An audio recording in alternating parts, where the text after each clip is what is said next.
Hello. Okay. Dude, Looney, thank you so much, dude.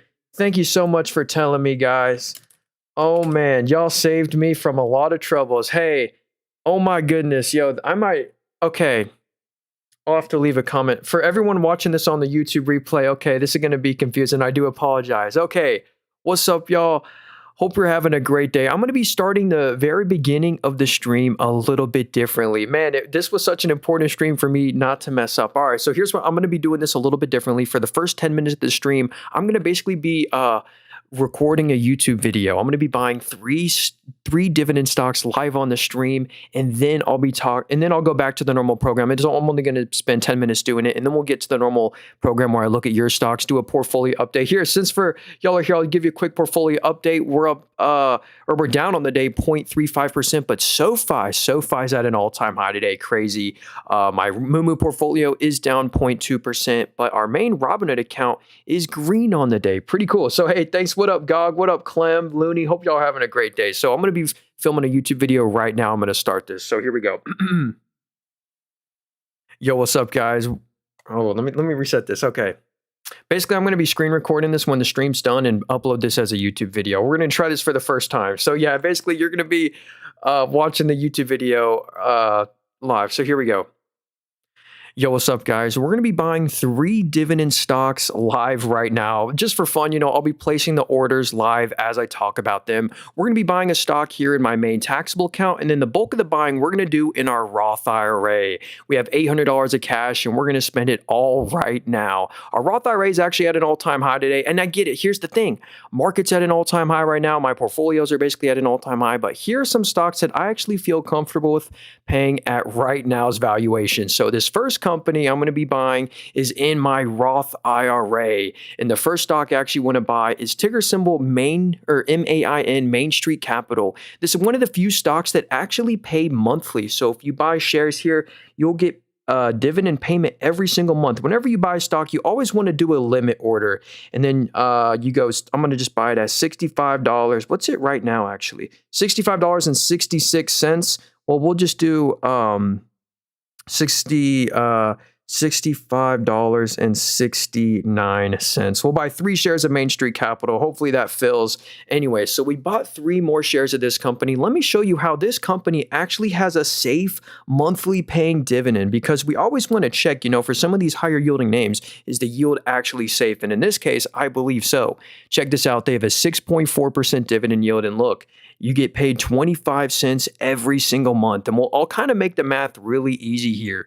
For these BDCs, you really look at this net income right here, but you really look at the operating profit, but we'll just look at net income because they've been doing really good with some of their equities. But basically, they're easily making every quarter over 100 million of net income. This is a BDC, so they actually have to pay out most of their income in the form of a dividend by law. But they're easily making over 100 million in net income a quarter, and the dividend every quarter costs exactly 84 million. So that shows that they actually have room to raise their dividend, which is pretty cool. Another way we can kind of do the math on this is the monthly dividend. They pay 25 cents a month, which is 79 cents a quarter. And as we can see, every quarter of EPS, it's well over $1. That's how they're able to do these special dividends. Notice they pay 25 cents a month. Then there's this 30-cent special dividend here, 30-cent special dividend. They're rewarding the shareholder, sometimes paying twice in 1 month. So anyway, that's why I like Main Street Capital. I wonder how they will perform in a lower interest rate environment, but that's one that I think is going to be nice. And here I can show you my dividend history if you want, but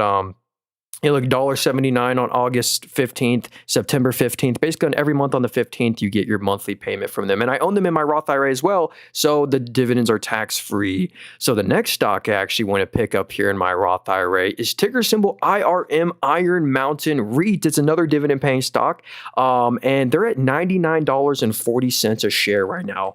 So $99.40, that's a bit more than I wanted to pay. But you know what? Sometimes it's worth buying high quality companies at a high price. So we're going to buy 6 shares of this stock right here. Hopefully that fills. Yeah, there we go. It filled at $99.39. Pretty cool.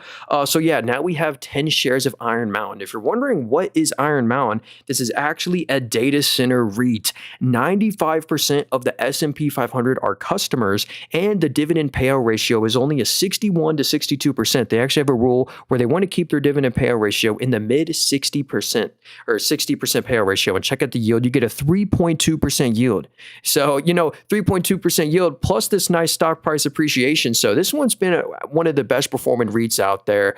And we can also check the dividend payout ratio. This one's a REIT. So you don't look at the net income. You look at the net income plus the depreciation, the amortization, which is this number right here. And in the most recent quarter, they made $375 million. And let's go see how much the dividend cost. It should be like 60% of that. Yeah, there we go. Dividend on the bottom left only costs $231 million a quarter. So that shows that they actually have room to raise their dividend. They're actually raising their dividends faster than once a year. Like notice this, it was like 0.65 and then they rose it then it went to 0.71 and then 0.78 in less than a year. So they're raising their dividend faster than once a year. Anyway, I think that one should benefit from the tailwinds from the AI sector, NVIDIA, AMD, they should benefit from all that. So they have a safe 3% dividend. That's what I like about them. And then finally, the last dividend stock I'm going to be buying live on the stream is one more share here in my main account of McDonald's. Dude, all these dividend stocks are up on the day. I don't like this, but oh well. So yeah, we're up 9.5%. This is one of my favorite stocks of all time. Like even in a recession, McDonald's still should do pretty good. So let's pick up a share. What are they at? 304 or $3 or $4 exactly. All right. Wait, do I even have enough in my account? That might not be good. I only have 303. Okay, so I'm not allowed to deposit money live. So you know what? Here's what I don't mind doing. Here's what some people don't like doing, but I don't mind doing this. We're going to buy a fractional share. We're going to buy 0.99 shares of McDonald's at 304.12. Hopefully not. This is why I don't like doing market prices. Let's see. Is it higher than 304.12? Okay. Robinhood, 304.1. Okay, so it actually filled it at a fair price. Sometimes if you ever place a market order, you'll buy the stock and then you'll notice it like you're instantly down 2% on the position. That's because you placed a market order, not a limit order. So let me talk about McDonald's now. Wait, this should be my largest holding now here. 488. Yeah, that's now my largest holding here in my main taxable account. By the way, every stock in this portfolio is like a dividend growth company. So every stock in here pays a dividend. And actually, let me start up this TikTok stream. Boom. Okay, so yeah, every stock in this account does pay a dividend. They're all like dividend growth companies. They're all in the S&P 500 as well, but let me give you a quick update on McDonald's. So here is also my dividend income if anyone's curious. Check this out, man. They just paid me $26 in dividends, and that was tax-free. McDonald's pays a qualified dividend, and for me, qualified dividends are taxed at 0%. But let me tell you why McDonald's is a company you just want to buy and never sell. In my opinion, they're literally recession-proof. I mean, you can't really say recession-proof, but in my mind, they're really recession resilient. Hey, what up, John? So yeah, McDonald's has a very nice, very safe dividend. They're really, if you didn't know, McDonald's is really a real estate royalty company. They're not a restaurant business. They only own the land. Under 80% of the McDonald's stores, they own the land. So every franchise pays rent every month. So even if we're in a recession and the franchise isn't doing too well, they're still getting that predictable rent every month. And on top of that, McDonald's, if you go spend $100 at any McDonald's, $4 of it goes back to this parent company, this corporation has a high margin royalty, literally 100% royalty. They take a sales and marketing royalty from every store. So and some of the new stores have a 5% royalty. But anyway, they've been doing some good collaborations. Anyone noticed that Minecraft McDonald's movie box was a huge hit, and they also just brought back some value menus. Like they just did the $5 breakfast meal, the $8 Big Mac meal, and look at this. Actually, half the revenue comes from their international operated markets, and their international operated markets was at a record $3.46 billion, up 10%. For McDonald's, that's not too shabby, and the dividend is so safe. You also these assets are understated because it's for a lot of other names like this. It's really intangible assets, like the asset when they collect their royalties on, it's not included in there. So anyway, those were the 3 dividend stocks that I decided to pick up. So yeah, don't forget to drop a like on the video. Hope you have a great rest of your day. Happy to catch you streaming. Yeah, what up, John? All right. Yo, what up? Evan, he said ANET, Arista Networks. Someone said, don't buy into this. Yo, we're just looking at dividend stocks. I don't know. Yeah, Yeah, okay. So let's look at Arista Networks right here. This is a company that deserves to be at an all-time high. Check this out. Arista Networks, usually if you're looking at a stock and they're either at an all-time high or at an all-time low, it's usually explained by the financials. And in my case, I believe Arista Networks deserve to be at an all-time high. Check out the growth of the sales. The revenue's up 31% after going 12, after going 42. Like, as you can see, the revenue just hits a record every quarter. And look, this is the analyst expectation. The orange line is what the analysts expect. They're constantly beating on what the analysts expect. So no wonder the stock is going up and gapping up on earnings. And not just revenues growing, but actual profits. Check this out. They made 888.8 million of net income this quarter. It was great, up 33% year over year. They have a really good balance sheet. So from a financial point of view, I can totally understand why this one's at an all-time high. They're beating on every metric according to the analysts. They're growing. They're profitable. So yeah. Also, let me give you a quick portfolio update on the day because I haven't really done that. Hope everyone's having a great day. Looks like the market's going a little red, or my portfolio just went red on the day. And these are all the stocks that I own in here. Google's green. Meta's red. Anyone see that Meta glasses event yesterday with Zuck? It was actually pretty cool. Those glasses look pretty cool. Here's all my stocks by total percent change. So luckily, I was going to say we're up on every stock, but we're not up on every stock. We are now down on Carlyle Group. This is that roofing company that's really exposed to high interest rates and residential housing. But anyway, my Roth IRA is actually at an all-time high, I'm pretty sure, today. Yeah, we're up 1.36%. Man, InnoData just continues to climb. Literally in a month, literally just in 1 month, this stock is up 100%. That all my gains basically came from the past month. We're up 117%. All that gains just in the last month. InnoData is going crazy. Here's my total percent change on every stock in here. Only stock we're down on is CRMD, Core Medics. This one's not having a great day, down another 4%. But that's why you got to have a diversified portfolio, own a lot of different companies. One stock that's going absolutely bonkers is SoFi. New all-time high ever on SoFi. So if you've ever bought SoFi, you're for sure up on your money, man. I bought this stock years ago, right here. Yeah, there's the buy orders. Yeah, I bought SoFi a long time ago. And unfortunately, if you notice, I only have 24 shares left. My not so smart self sold a lot of my SoFi at a much lower price. I regret every share I've ever sold. Same with like Robinhood, man. I'm up 700% on them. Only have 5 shares left. So if I had like 50 plus shares. So unfortunately, that's why, hey, don't, I heard one, it's like a quote, I don't know who said it, but like, don't trim your flowers and plant weeds. Or the saying goes something like that. Yeah. Hey, what up? Are we in the green today? Pretty much no. Let me check the S&P 500 really quick. Not my portfolio. My Roth IRA is a bit of an exception, but InnoData is an exception. I try to pick companies in here that are really growthy. We just bought some more Iron Mountain. Actually, let me reorganize this. Yeah, Iron Mountain is now my largest holding. Main Street Capital. Yeah, we bought 3 more shares of Main Street Capital just a bit ago on stream. So anyway, what do you think of 180 Gold? I don't know what that is. QQQM. Hey, that's one of my favorite ETFs out there. Controversial buying a fractional share. Oh, hey. Yeah, with that, with the market order. Hey, I didn't mind. Yeah, literally just a minute ago, we just bought a fractional share of McDonald's. For some reason, I was $1 short. So, wait, where's McDonald's? Oh yeah, McDonald's. It's weird. It's at the very top now. We were $1 short for buying McDonald's. So, we bought 0.99 shares of McDonald's at 304 a share. Anyway, now so we have. See, it doesn't. I don't mind. I'm actually a fan of fractional shares. Like, it doesn't really matter. It's really just the amount of money you have in it. The amount of shares doesn't really matter. Anyway, here's QQQM. It's my favorite NASDAQ 100 ETF. A lot of people know the normal QQQ, but this is actually the exact same thing as the QQQ with a 0.15% lower expense ratio fee. So for every $1,000 you put in this ETF, you're saving $15 in yearly fees versus putting it in QQQ. And it's the exact same thing with the exact NASDAQ 100 strategy, just with the lower expense ratio. It's literally run by the same Invesco people. Same people that own QQQ own QQQM. They just don't market QQQM because they don't want people to know about it. They make the high expense ratios off the people who buy QQQ and they market that one. Is Robinhood good? Yeah, I use Robinhood. They're really simple. But yeah, I like them. I do use them.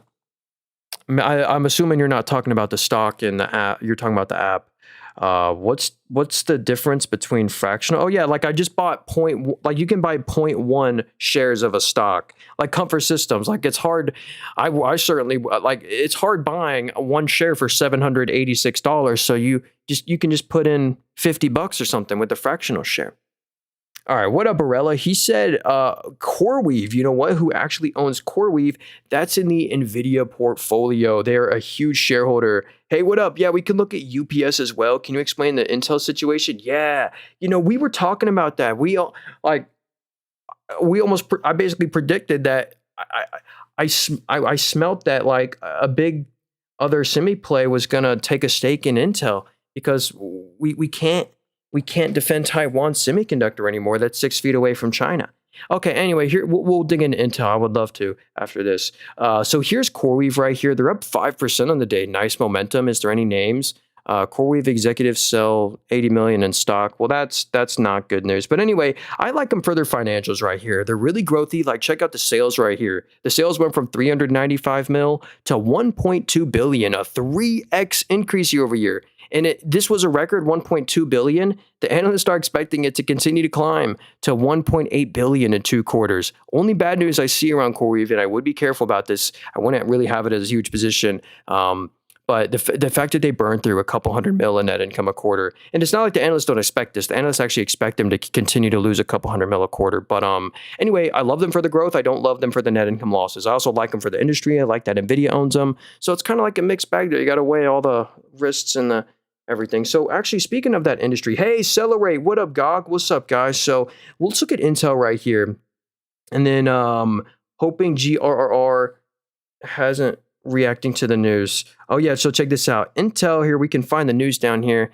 NVIDIA forms strategic $5 billion alliance for joint chip development. So we're going to try, in my eyes, we really need to produce some chips here in the US and not, if you didn't know, NVIDIA just designs their chips. Taiwan Semiconductor literally manufactures all of NVIDIA's chips in Taiwan, right next to China, and it's too hard to defend that. So we want to be more, independent, especially because we're threatening everyone with tariffs. We're really poking on everyone else with the stick when we're not really manufacturing independent. So the government took a 10% stake in this, and really, I bet they told NVIDIA to do it. Yeah, honestly, there could be more good news here. I think Apple could maybe take a stake in Intel or something as well. So that just could be interesting, but I would still be careful with them. Their financials aren't good, but the future, the sentiment's good right now. The future seems somewhat bright with the government and NVIDIA partnership. I don't know if I'd buy it at this price, though. I'd keep it as a small position. Hey, what up, Charlie? Said, how is UPS stock? Yo, I'll give you my real thoughts on this company. I don't love this one because I think the dividend is a bit risky. I don't think it's sustainable. So if you look at a stock and you're like, wow, a 7.7% dividend, is that sustainable? Because that would be great if it is. Here's how you can check. Oh, here's a cool stat we get. Yeah, here their average daily parcel volume did fall by like 6% year over year. Their average revenue per individual parcel is $14. That's pretty interesting. But here's the thing I really want to get across. This is the unfortunate part. So check out the most recent quarter. They made $1.28 billion of net income. Remember that number. They made $1.28 billion of net income, and the dividend cost $1.35 billion. So they didn't make enough net income to afford the dividend this quarter or last quarter. They literally could not afford the dividend. So if net income doesn't recover quickly, I think they're in some trouble. So yeah, they made $1.3 billion net income, but they didn't retain it. All of it got paid out into dividends, so they didn't have any leftover money to invest in the business. So this has basically been a profitless company because all their profits are just to the dividend, and you need leftover cash to do stuff, invest in the business. And if we look at the revenue, also the growth is negative. Unfortunately, sales are down 3%. So I unfortunately think UPS could maybe continue to climb down. In my opinion, they need a healthy dividend cut. They could cut their dividend in half, still have like a 4% yield, which is pretty good. And I think investors would still be happy with a 4% yield. And then they have an extra $600 million of net income a quarter to play with. So I think honestly, a dividend cut would be good for UPS unless net income recovers quickly. But honestly, even if they made like $1.5 billion, they only have $150 million net income. They need to make significantly more than $1.5 billion, and I just don't know if I can trust that in this environment. So honestly, my side of the bet, if you just like UPS, like for the industry, if you're like, I like UPS not for the dividend because it's a good company, you know, I almost like Amazon more. Amazon's kind of eating their lunch a little bit, but I do like Amazon. Okay, let's keep going here. What up, Benjamin? I think Intel's a good buy, like UNH was a good buy. Oh yeah, UNH has recovered very nicely ever since Buffett has bought the div. Y'all see Buffett bought a huge, like 5 million shares of UNH. So cutting dividends is one of the worst signals a business can make. You can never cut a dividend unless you're riskable. Well, there is a lot of examples of that, like ticker symbol EAT, Chili's. They cut their dividend, and ever since then, the stock has done great. I generally, you're right. If a stock cuts a dividend, not a great sign. Like AT&T. AT&T, when they did their spinoff, they cut the dividend, and AT&T has done great ever since they cut their dividend. They didn't suspend the dividend; they just cut the dividend down here, and then the stock has just been up. So I think in for UPS's situation, I think it'd be it'd be more good than bad if they cut their dividend because they legit they don't have any money left.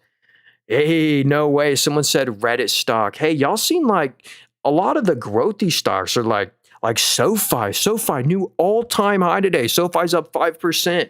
Actually, Robinhood's fallen a bit. Some of these have fallen. But let me go to Reddit. Reddit's down on the day. Probably just because it's been so hot recently. Like they were literally they hit an all-time high the day before. So I'm not shocked to see this one have some momentum. And in my eyes, Reddit deserves to be at all-time highs. Check this out right here. If we go to Reddit's financials, like I did not expect this for Reddit. The revenue's up 78% after going 53. After like the revenue is absolutely exploded because their ARPU, their average revenue per user, is up 48% year over year. So they're making 48% more money per user than they were at the same time last year. So their net income positive every quarter, record net income quarter, record free cash flow quarter, up 4x year over year. Insane. Like Reddit has insane margins, 90% gross margins, basically takes nothing to run them. And they're also completely debt free. So that like just takes a lot of risk off the table. They have literally no debt at all, over $2 billion of cash, huge safety net, gives them a lot of freedom. So I'm not shocked to see them one at all time high, but I certainly wouldn't be touching that one over $200.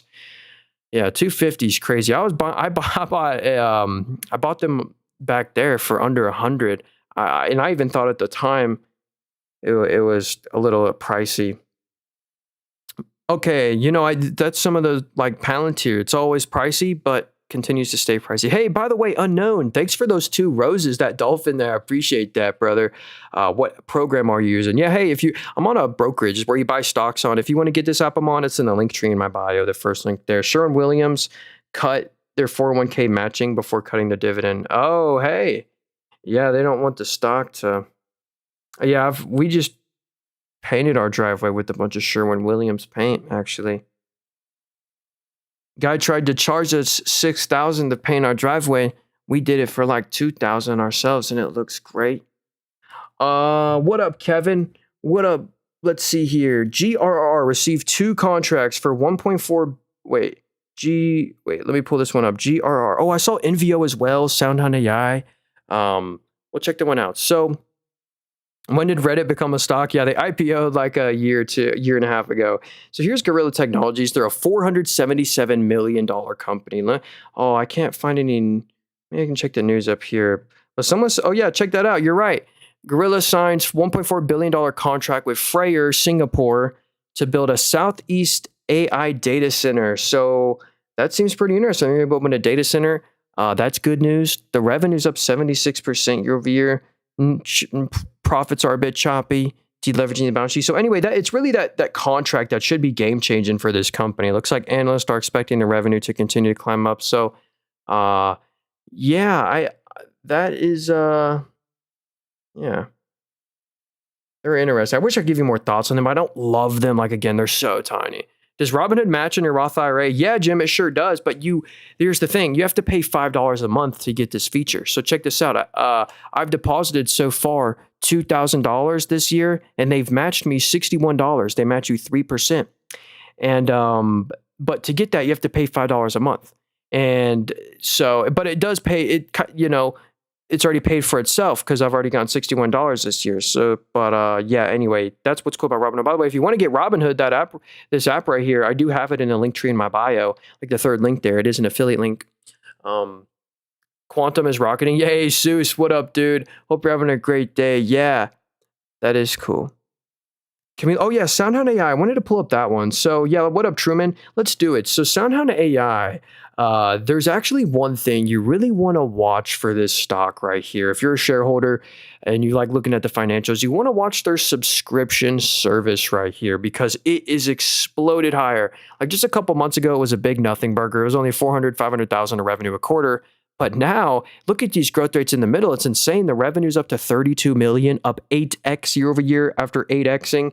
Like the business is crazy growing and they're beating on expectations. Like the revenue by analysts expected 32 mil. They reported 42 mil. That's a huge beat. They did miss on their net income a little. They're still a money losing company, losing 30, 40 million a quarter. But it's really that subscription revenue growth you're watching because it's okay if they're losing money because they really just now started growing the sales and their subscription.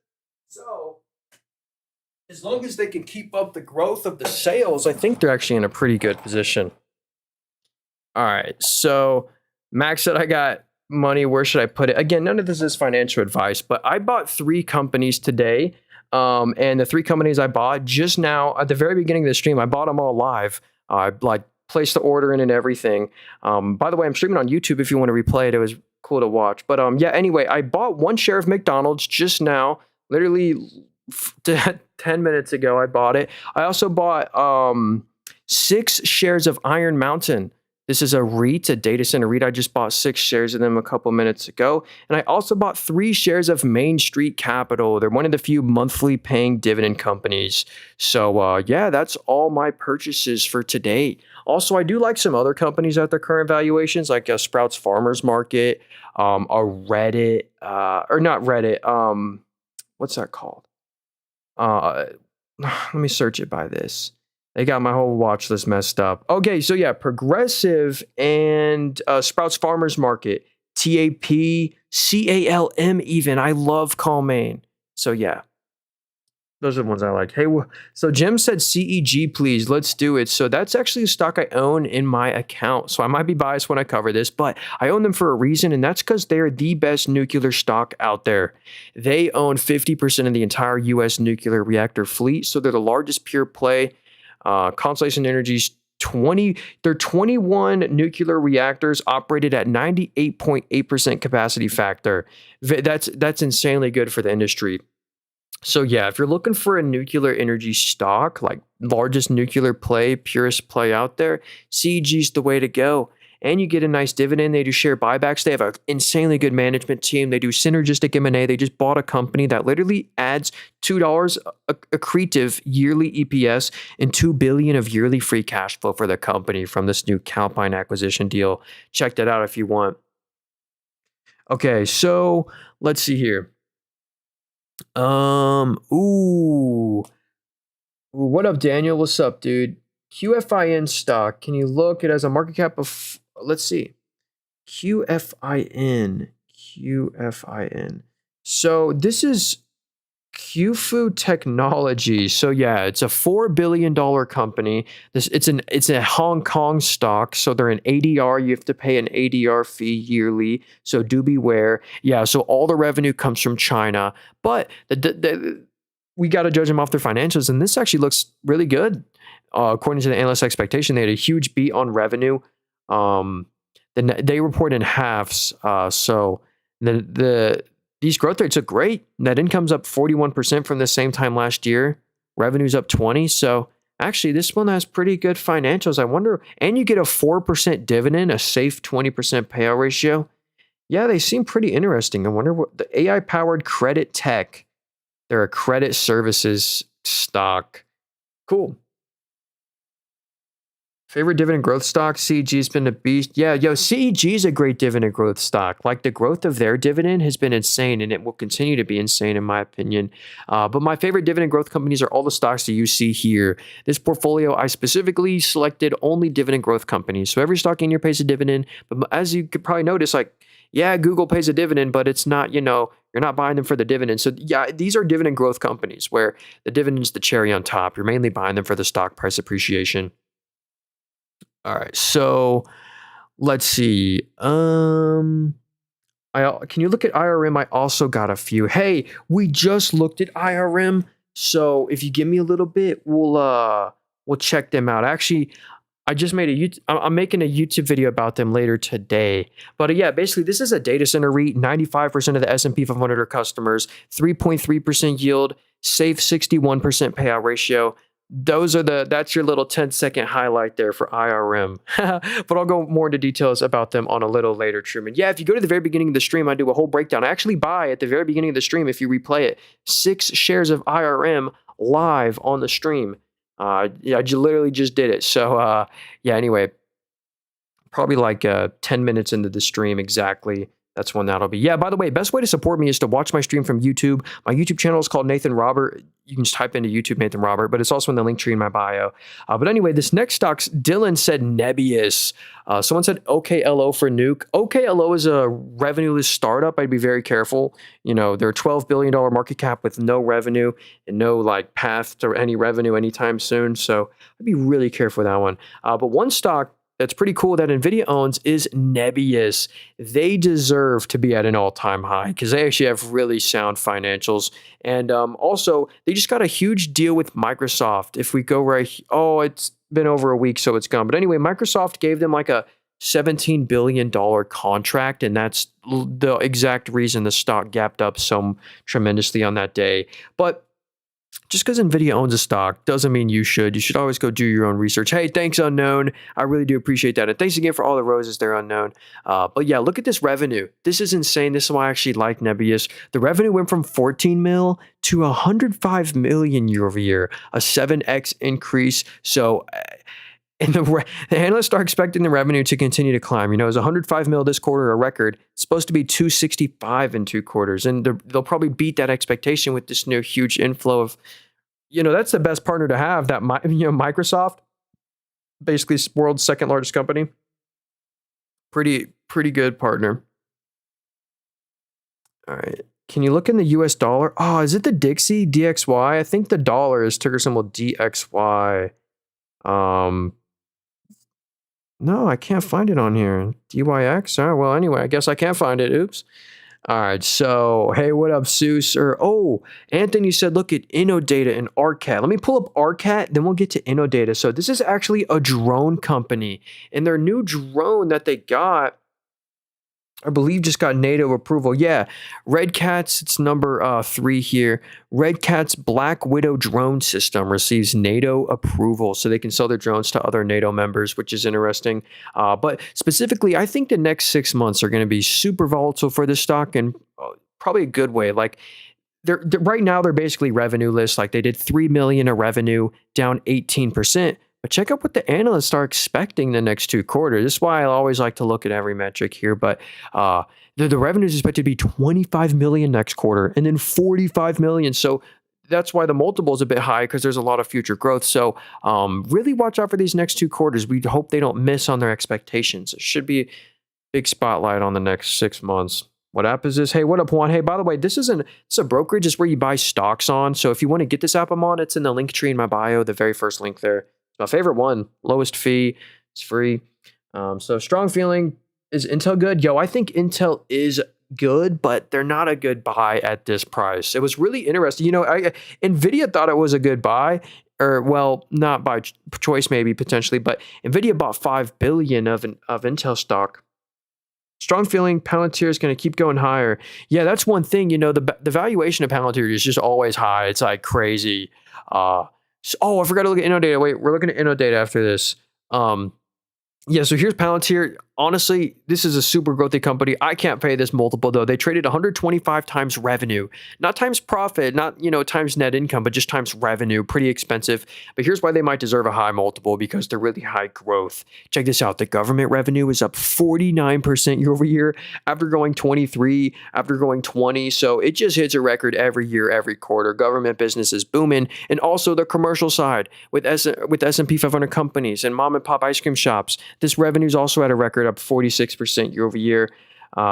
Revenues up 48 combined. They did a bill of revenue. Out of that billion, 330 mil was net income. So they had a record net margin this quarter. Like, everything here is headed in the right direction. They also have this monster balance sheet. They legit have no debt at all and $6 billion of cash. That's insane.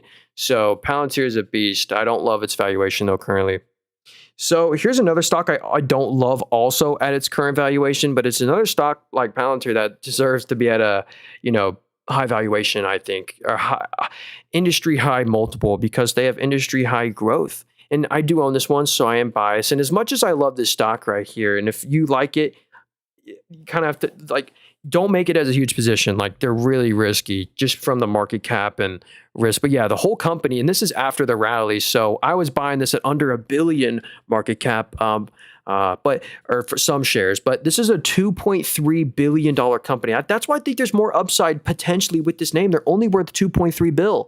I mean, if you it's a different story with Nvidia. Like you buy Nvidia, they're worth $4 trillion. For you to double your money, they have to go to $8 trillion. It's a little bit easier for InnoData. And here's why, honestly, they deserve this high multiple because they have a high growth rate. Their main business, their data labeling, digital data solutions revenue is up 99% after growing 92%. Oh, five of the Magnificent Seven are customers. Microsoft's a customer, Nvidia, Amazon, Microsoft's a customer. So they have some insanely good customers. And check this out. The revenue is expected to also continue to climb to $71 million. They really said they're working hard with they don't say who. They said it's one of the Mag 7 customers. It's like their top customer, and they're working very hard with them. And they just negotiated new price increases for their software and stuff. It's pretty interesting. And they're also deleveraging the balance sheet. This is they're also making net income every quarter. I forgot to say that, net income positive, really growthy. Revenue's up 80, net income positive every quarter,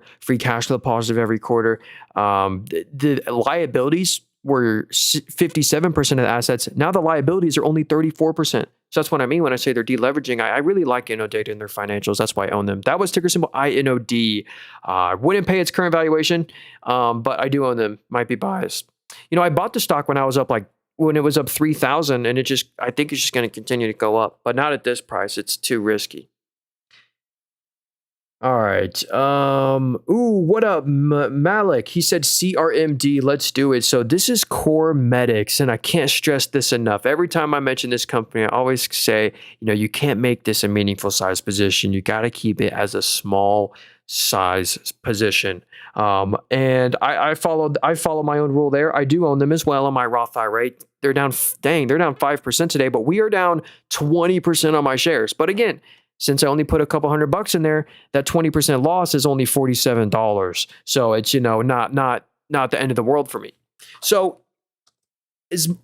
here's why I think legit this one could be a huge hidden gem potential. Check this out. If you look in the top right, and I don't normally recommend these kind of stocks, the therapeutics ones, but this is an $833 million company. Remember that market cap. The whole entire company is worth $833 million, and this company literally has $190 million of cash on hand and no debt. So kind of think about that. That takes a lot of risk off the table, gives them tremendous freedom, huge safety net.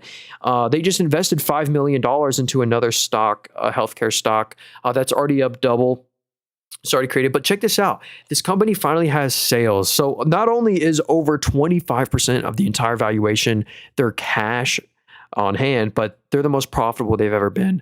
The revenue's at a record $39 million, and this is the best part. Out of this $39 million of revenue, $19 million of it was after-tax net income. So that means they have 50% net margins. And this wasn't like some GAAP net income trick. This is real net margins. It is a bit risky, though. They have some customer concentration. Actually, not anymore, because they actually just acquired a business, and they sell one product right now, only one item called DefenCath. Well, they're about to acquire a business that gives them 7 new products, and it's accretive to their EPS. So that's also why the revenues wow, they updated this. That's really cool to see. It's now over $100 million expected in 2 quarters. What's the EBIT on that? Yeah, they updated it too. Wow. So again, $800 million market cap with $200 million of cash. That's going to be doing $50 million of net income a quarter potentially. I really think they could be worth more than $850 million. As much as I love them, again, as much as I love that stock, I wouldn't put a lot of money into them. They're a $300 or $200 position for me. So they're really cool though. Is FCF the best metric? I don't think there is one best metric. You always got to blend them all together to really form a good opinion. You can't leave a context out, kind of. What up, John? He said Eli Lilly. Ooh, and someone said The Honest Company. I don't love The Honest Company. Their sales are only up by 0.4% year over year. I think it's they're just not growthy enough for me. So here's Eli Lilly. I think this company will impress you. Like, yeah, I really think it'll impress you. Check this out. This company sells a bunch of different prescriptions right here. Like, check out their main one right here, Mount Jar. This always impresses me. Like, they literally created this in 2022. It was 16 million of sales, and since then, the growth is nuts. I mean, it's now in the most recent quarter, 3.84 billion in revenue, up 112% after growing 200, after growing 6,000. The growth is nuts, and that's just one prescription they sell. They also now sell Zepbound. This is their Ozempic competitor. It's a basically GLP-1 weight loss prescription. Created it in 2023, 175 mil of sales, and now it's up 4x to 2.3 billion, new record. So at this growth rate, what's it going to be this time next year? They have a bunch of other different prescriptions as well. I won't go through all, like Jardiance, whatever this is, up 47% year over year. So it's really cool that they're really growthy. That's the best part about Eli Lilly. The fact that they're really growthy and really profitable. They're making 5 to 6 bill of after-tax net income a quarter. You get a small yield here. What's the yield? A 0.75% yield. Not too shabby. So yeah, I do like them. So what up, Trap? He said APLD. Yo, that's one of the companies in the NVIDIA portfolio. Let's do it. Where is this? NVIDIA portfolio. So yeah, APLD has seen a huge partnership from CoreWeave, and they've just been really momentum-y. Like, that was why the stock initially rallied right here. And then on earnings, they continued that good guidance, and the stock has just been up ever since. So yeah, this one's really benefited from being in kind of the NVIDIA ecosystem. I wonder if there's any news here. APLD secures $11 billion CoreWeave lease agreement and expands facility. Pretty cool. But they are still a money loser, but the sentiment's really good right now. Honestly, I wouldn't touch it at their current valuation. AZO reports next week. Hey, AutoZone's a beast, yo. They just AutoZone's insane. They just buy back their own stock like crazy. So Among Us, or wait, hold on, Josh said SERV, Serve Robotics. So I'm hearing some people say like Rich Tech Robotics, Serve Robotics. I don't love these names just because they're so tiny and they don't really have any real IP or patents or anything. Like, this is an $880 million company. Like, strictly from a financial point of view is how I'm judging this. So again, the whole company's worth 800 mil. The business did 600,000 of revenue in this quarter. And they lost 20 mil. You know, when you lose 20 mil net income, that's pretty significant when you're only worth 800 million. What are the analysts expecting? Okay, so actually there is some growth expected. It's supposed to go from 600,000 to a million, or to 2 million nearly. But again, I just don't love how small the company is. Like, 2 mil of sales. I think there's better robotics plays out there. Like, you're looking for a perma buy stock to just buy and never sell. Like, maybe check out a Symbiotic, SYM. This is a way better robotics play. They have over 1,500 patents and IP like registered. They're a warehouse robotics company, and their main customer is actually Walmart. And Walmart loves this company so much that Walmart actually took a 14% stake in this company. They're their largest customer. Like, they're replacing workers in warehouses actively. They're like kind of like how Amazon is. You know, honestly, that's the best. Honestly, the best robotics play is just Amazon, but they're obviously not like a pure robotics play. You're getting a lot of other businesses. But yeah, that's honestly my thoughts on Serve. So Among Us, he said BAP stock. What is this? BAP. What are your thoughts? Let's check it out. Just bought BAP shares. Let's see. So this is a $20 billion company. They've had some really nice appreciation the past couple months here. Are they a bank? Okay, so first off, we're going to convert their currency. I know my flags, but I'm not that knowledgeable, I guess. I don't know what flag that is, but we're going to convert the revenue from whatever that currency is to USD. Or here's how we can find out. Peru. Okay, that's the Peru flag. Okay, So do know 90% of this company's revenue comes from Peru, then Colombia, all these other countries. But yeah, they're a bank. So kind of like I thought, they're a bank. Yeah, revenue's grown very nicely, up 30 or 23%. Net income, they're making a couple $100 million net income a quarter, and this is in USD. And you get a 4.4% dividend. I can see why this one's done so well. Pretty cool. What's the name of the company you're mentioning? Oh, what was that? BAP? Or the last one we were looking at is a Symbiotic, SYM. By the way, if you missed anything, I'm streaming on YouTube. That's the best way to support me, by the way. Just watch my stream from YouTube. I'm trying to build up my YouTube audience. I don't get many viewers on there, so I appreciate that. My YouTube channel is called Nathan Robert. It's also in the link tree in my bio. And if you miss anything, you can kind of replay it. But yeah, let's keep going. Peru sounds like a fruit. What up, Billy? So mRNA, let's do it. Ooh, Eli Lilly is selling GLP-1 faster than they can make it. Yeah, dude, the growth is it's like actually impressive. It really is. The growth of their Zepbound products. And they're making, I hear, like a new pill version of their weight loss. Like right now it's an injection, but I hear they're doing like a pill version.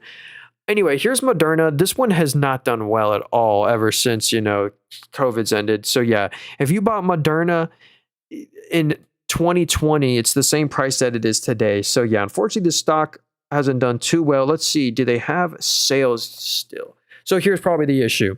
The revenue's down 41%. Like, yeah, they had these two good quarters, but man, these numbers look very choppy. And this is kind of the worst part is the actual profits here. They're losing nearly $1 billion. I mean, if we average it out, they're losing like 600 to 700 million in net income a quarter. Honestly, not great. And whenever you lose net income like this, that money has to come from somewhere. So, the assets just go down every quarter. It's unfortunate. So I honestly, they might go lower. I'd be careful with them. How's it going? I sold Rich Tech Robotics a few days ago for 100%. Have you seen it? Hey, nice. Yeah, I don't love Rich Tech Robotics.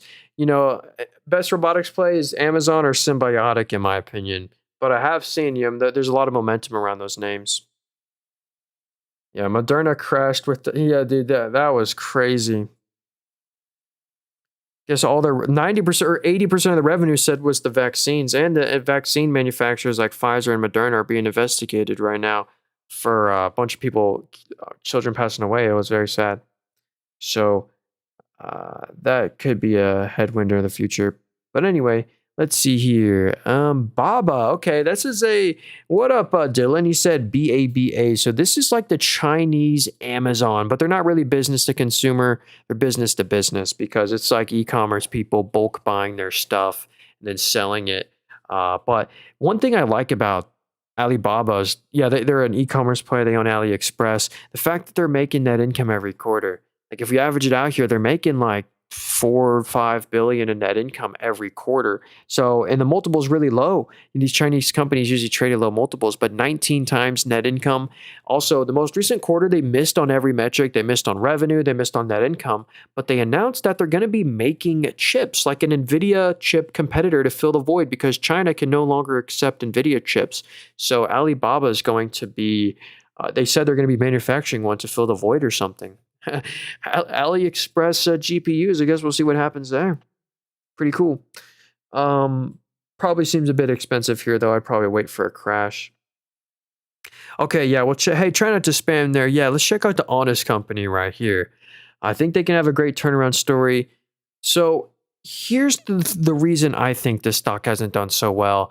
The stock is the same price that it was, back in 2022. So it's been flat for a while. Here's why I think it's because they're not too growthy of a company. We look at the revenue is only up by 0.44% year over year. That really doesn't really beat inflation. So they are net income positive, which is good because they used to lose money. Because anyway, they sell diapers and wipes. They just sell commodity. I'd be careful with them. I wouldn't make it as a major position. Alico said, what app are you using? Yeah, hey, this is an app where you buy stocks on. It's a brokerage. If you want to get this app I'm on, it's in the link tree in my bio, the first link there. It's my favorite one, lowest fee. So Sal said, can you check out CJET stock? So let's do it. Okay, actually, we don't really cover these kind of stocks. Actually, we're not going to cover this one. If you look in the top right here, the market cap, they're only worth $9 million. Like the stock's at an all-time low, and they're only worth and that's after, oh my goodness, they're up 100% on the day. So before today, this was a $4 million stock, avoid that one. Be super careful. What up, CJ? He says, IGLD thoughts. Let's see here. Is that a gold company? Gold Strategy Target Income ETF. So hey, maybe you could get like exposure to gold while also getting some income. Let's see what the yield is. Wow, a 16% yield. Do they just sell calls on gold? That'd be pretty interesting. Looks like their assets under management are at a record, probably because the prices. But anyway, that seems interesting. Adobe. Yeah, someone said thoughts on XRP. Yeah, we don't really cover crypto on here. I actually don't own any crypto. We're mainly just looking at stocks, and I can't really give you any thoughts on XRP. There's no financials for me to look at on XRP. But that's also like a unique feature of crypto and XRP. Like with crypto, you don't have to worry about an earnings report. Like XRP can't miss on their net income. They can't miss on their net margin. So it's kind of like a unique feature about them, like catalyst free kind of. All right, but very momentumy. So someone said thoughts on Morningstar. Yeah, this is a cool, whoa, the stock has not done too well. Check that out. Let's actually see if this stock's a good buy. I've looked into them. Nancy Pelosi owns some shares, I believe. Oh, no, that's Interactive Brokers. Maybe she owns Morningstar. I don't know. We'll check. But yeah, this multiple is really low. They're trading at 24 times net income. Industry average is 33. So they're at a uh, lower multiple than the industry. We can see where the revenue comes from. Morningstar Direct Platform. That's up 6% year over year. The pitch book is up 9. Morningstar Credit's up 10. Wealth is up 3. So the business is actually doing pretty good. So if we go to revenue right here, single digit, the revenue's up 5.8. So revenue's up 5.8, but net income is up 28. So that actually means they're expanding margins. Yeah, the margin went from 12 to 15 year over year. That's a sizable increase. I think they pay dividend. Yeah, nearly a 1% yield. Maybe want to see some more growth come to the sales, like only 5% sales growth. But actually, I like that one. I really do. Used to own crypto on SoFi till they sold it. Dang.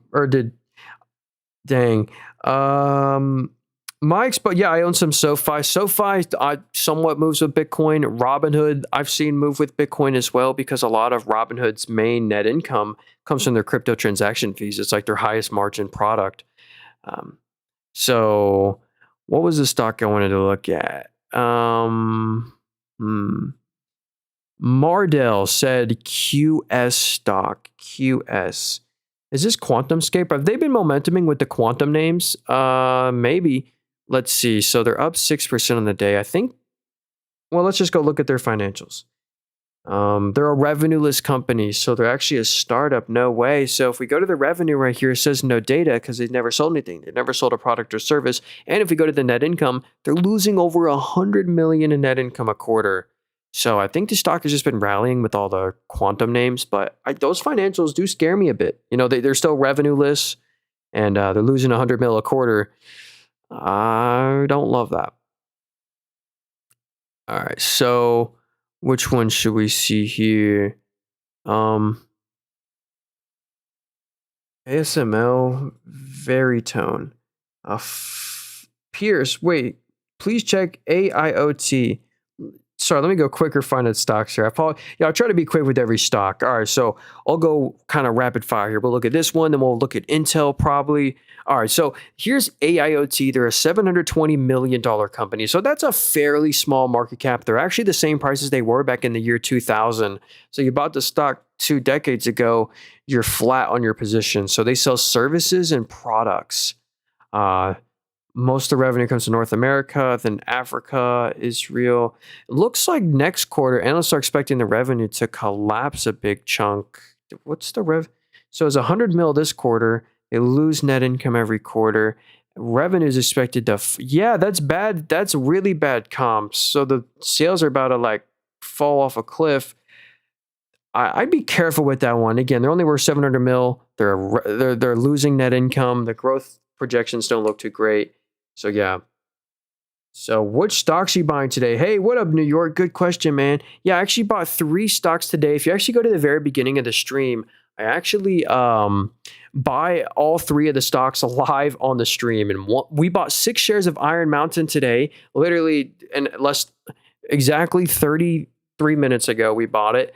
So we bought some Iron Mountain, 6 shares of them. We also bought 3 shares of Main Street Capital. This is one of the few monthly paying dividend stocks out there. So yeah, bought Main Street Capital. And then finally, I bought 1 share of McDonald's. So they're now my largest holding in here. Got 16 shares in them. Pretty cool.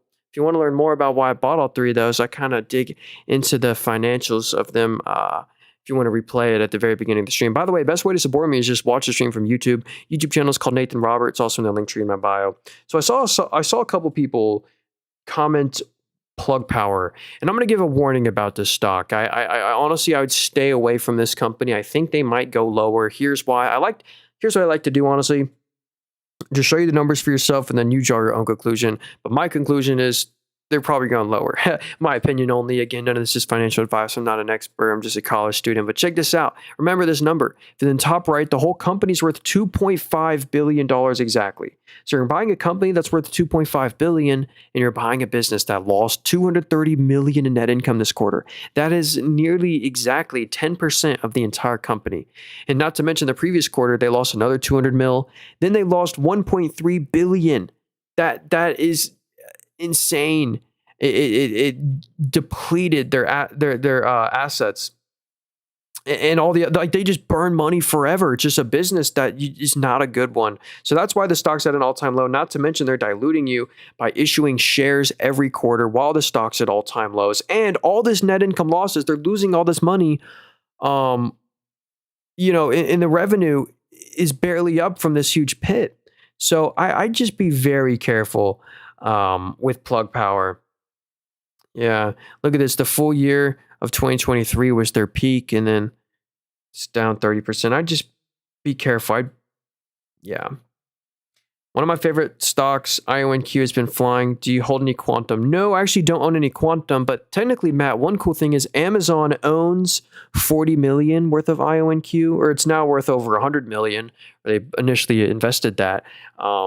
So I maybe through that, but Google, actually, my number one quantum play, and honestly, this is the best way probably to get exposure to quantum, is through like just Google, man. Google they're already the leader, but they have the money and the talent to be the industry leader.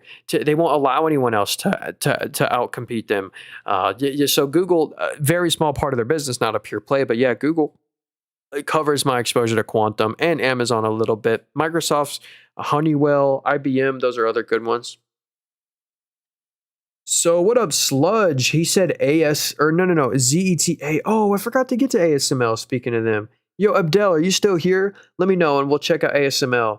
By the way, if you're enjoying, I'd appreciate if you hit the like on the stream for me. I want to quickly say this. I sell nothing. I have no course, book. Watch out for people impersonating me. I'll never DM you, follow you. Yeah, because if you follow me, you'll get followed by sometimes someone impersonating me. It's not me. Okay, so here's Zeta Global. But yeah, if you want to support me, just hit the like button. Best way to support me is just hit the like and subscribe to my YouTube channel. So here's Zeta Global, $5 billion company. The stock's done pretty good, They gapped up on their earnings, and the earnings were pretty good from what the analysts expected. I remember looking at this company. So the orange line right here is what the analysts expect. They beat on revenue, they beat on EPS, which is net income, and they beat on EBITDA. So it was a triple beat quarter. The sales are growing nicely. It's up 35%. After growing 32, the net income losses improved by 55% year over year. So they're growing their margins faster than the revenue. So I like this. I do like Zeta. I might be tough buying them here at basically their new 52-week or new couple month high level. They will easily beat their 2028 goals. Yeah, that'll be. I wonder what industry they're in. I haven't looked too much into that. Hey, what up, Mario? He said QXO. Is that, I don't know, actually. Oh, this is that housing stock. Actually, we can't really cover this one because we don't really get their financials because of this, like, weird merger thing that happened. I don't remember it all exactly. But yeah, this is like a roofing. Yeah, residential roofing products are half the revenue. Non-residential roofing products, complementary building products. So actually, we do get, see what I mean here? It's like, financials look weird because it like just got added. But here are the expectations from the analyst. I wish I could give you more thoughts on this one. If you're looking for honestly the best roofing stock in my opinion, and I do own this one, so I'm certainly biased, but I think it's CSL Carlisle. I'm actually down on my position. I am down 0.23%. So they're a nice dividend growth company, down 25% the past year. That's a stock, one of my larger holdings. Brad Jacobs rolling up roofing products, Forex. Oh, cool. CBT stock. What's this one? Yeah. Oh, my bad, Abdel. We'll get to ASML after this. So this is CA Bot. Haven't heard of this stock before. What's the dividend? 2.3% dividend yield. Reinforcement materials. So they just sell a commodity. So that's why they're trading at 10 times net income. Usually the oil and gas stocks, some of these chemical plays just trade at like low multiples just because they just sell commodity, cyclical, performance chemicals. It's down 4% year over year. Their main business, reinforcement materials, is down 11% year over year. So that might explain why the stock is pretty far off its peak. So when we combine those two together, the total sales are down by 9% and the net income's down by 6%. Luckily, they're still very net income positive, making easily over 100 mil in net income a quarter. So the dividend is safe, but we kind of want to see the growth come back. I like them better than like a Dow chemical. For sure. So here's ASML. This is a European company. They're like the lithography company. They're the chip making manufacturer for NVIDIA, Intel, and I believe Samsung. Those are like they only have 3 customers, and I know for sure Samsung and Intel. I don't know if NVIDIA is the third, but anyway, here's the weird part. Actually, we've been kind of calling this recovery right here on ASML. Like their financials right now are at their all-time high most profitable ever, but the stock was pretty far off all-time highs, like compared to the industry average of like NVIDIA and AMD. They were all doing great when they weren't doing so well. So now the growth is back. Check this out. The revenue is up 35. This is really good. So the revenue's up 35, but the net income is up by 86. So that means they're expanding margins. This is crazy. If your margin goes from 25 to 35, you're going to be making a lot more to your bottom line. Like that's like if Coca-Cola can make an extra couple cents on every dollar or on every bottle sold, like they make millions or whatever. Okay, so ASML is a really cool one. You also get a near 1% dividend. They change their dividend every quarter.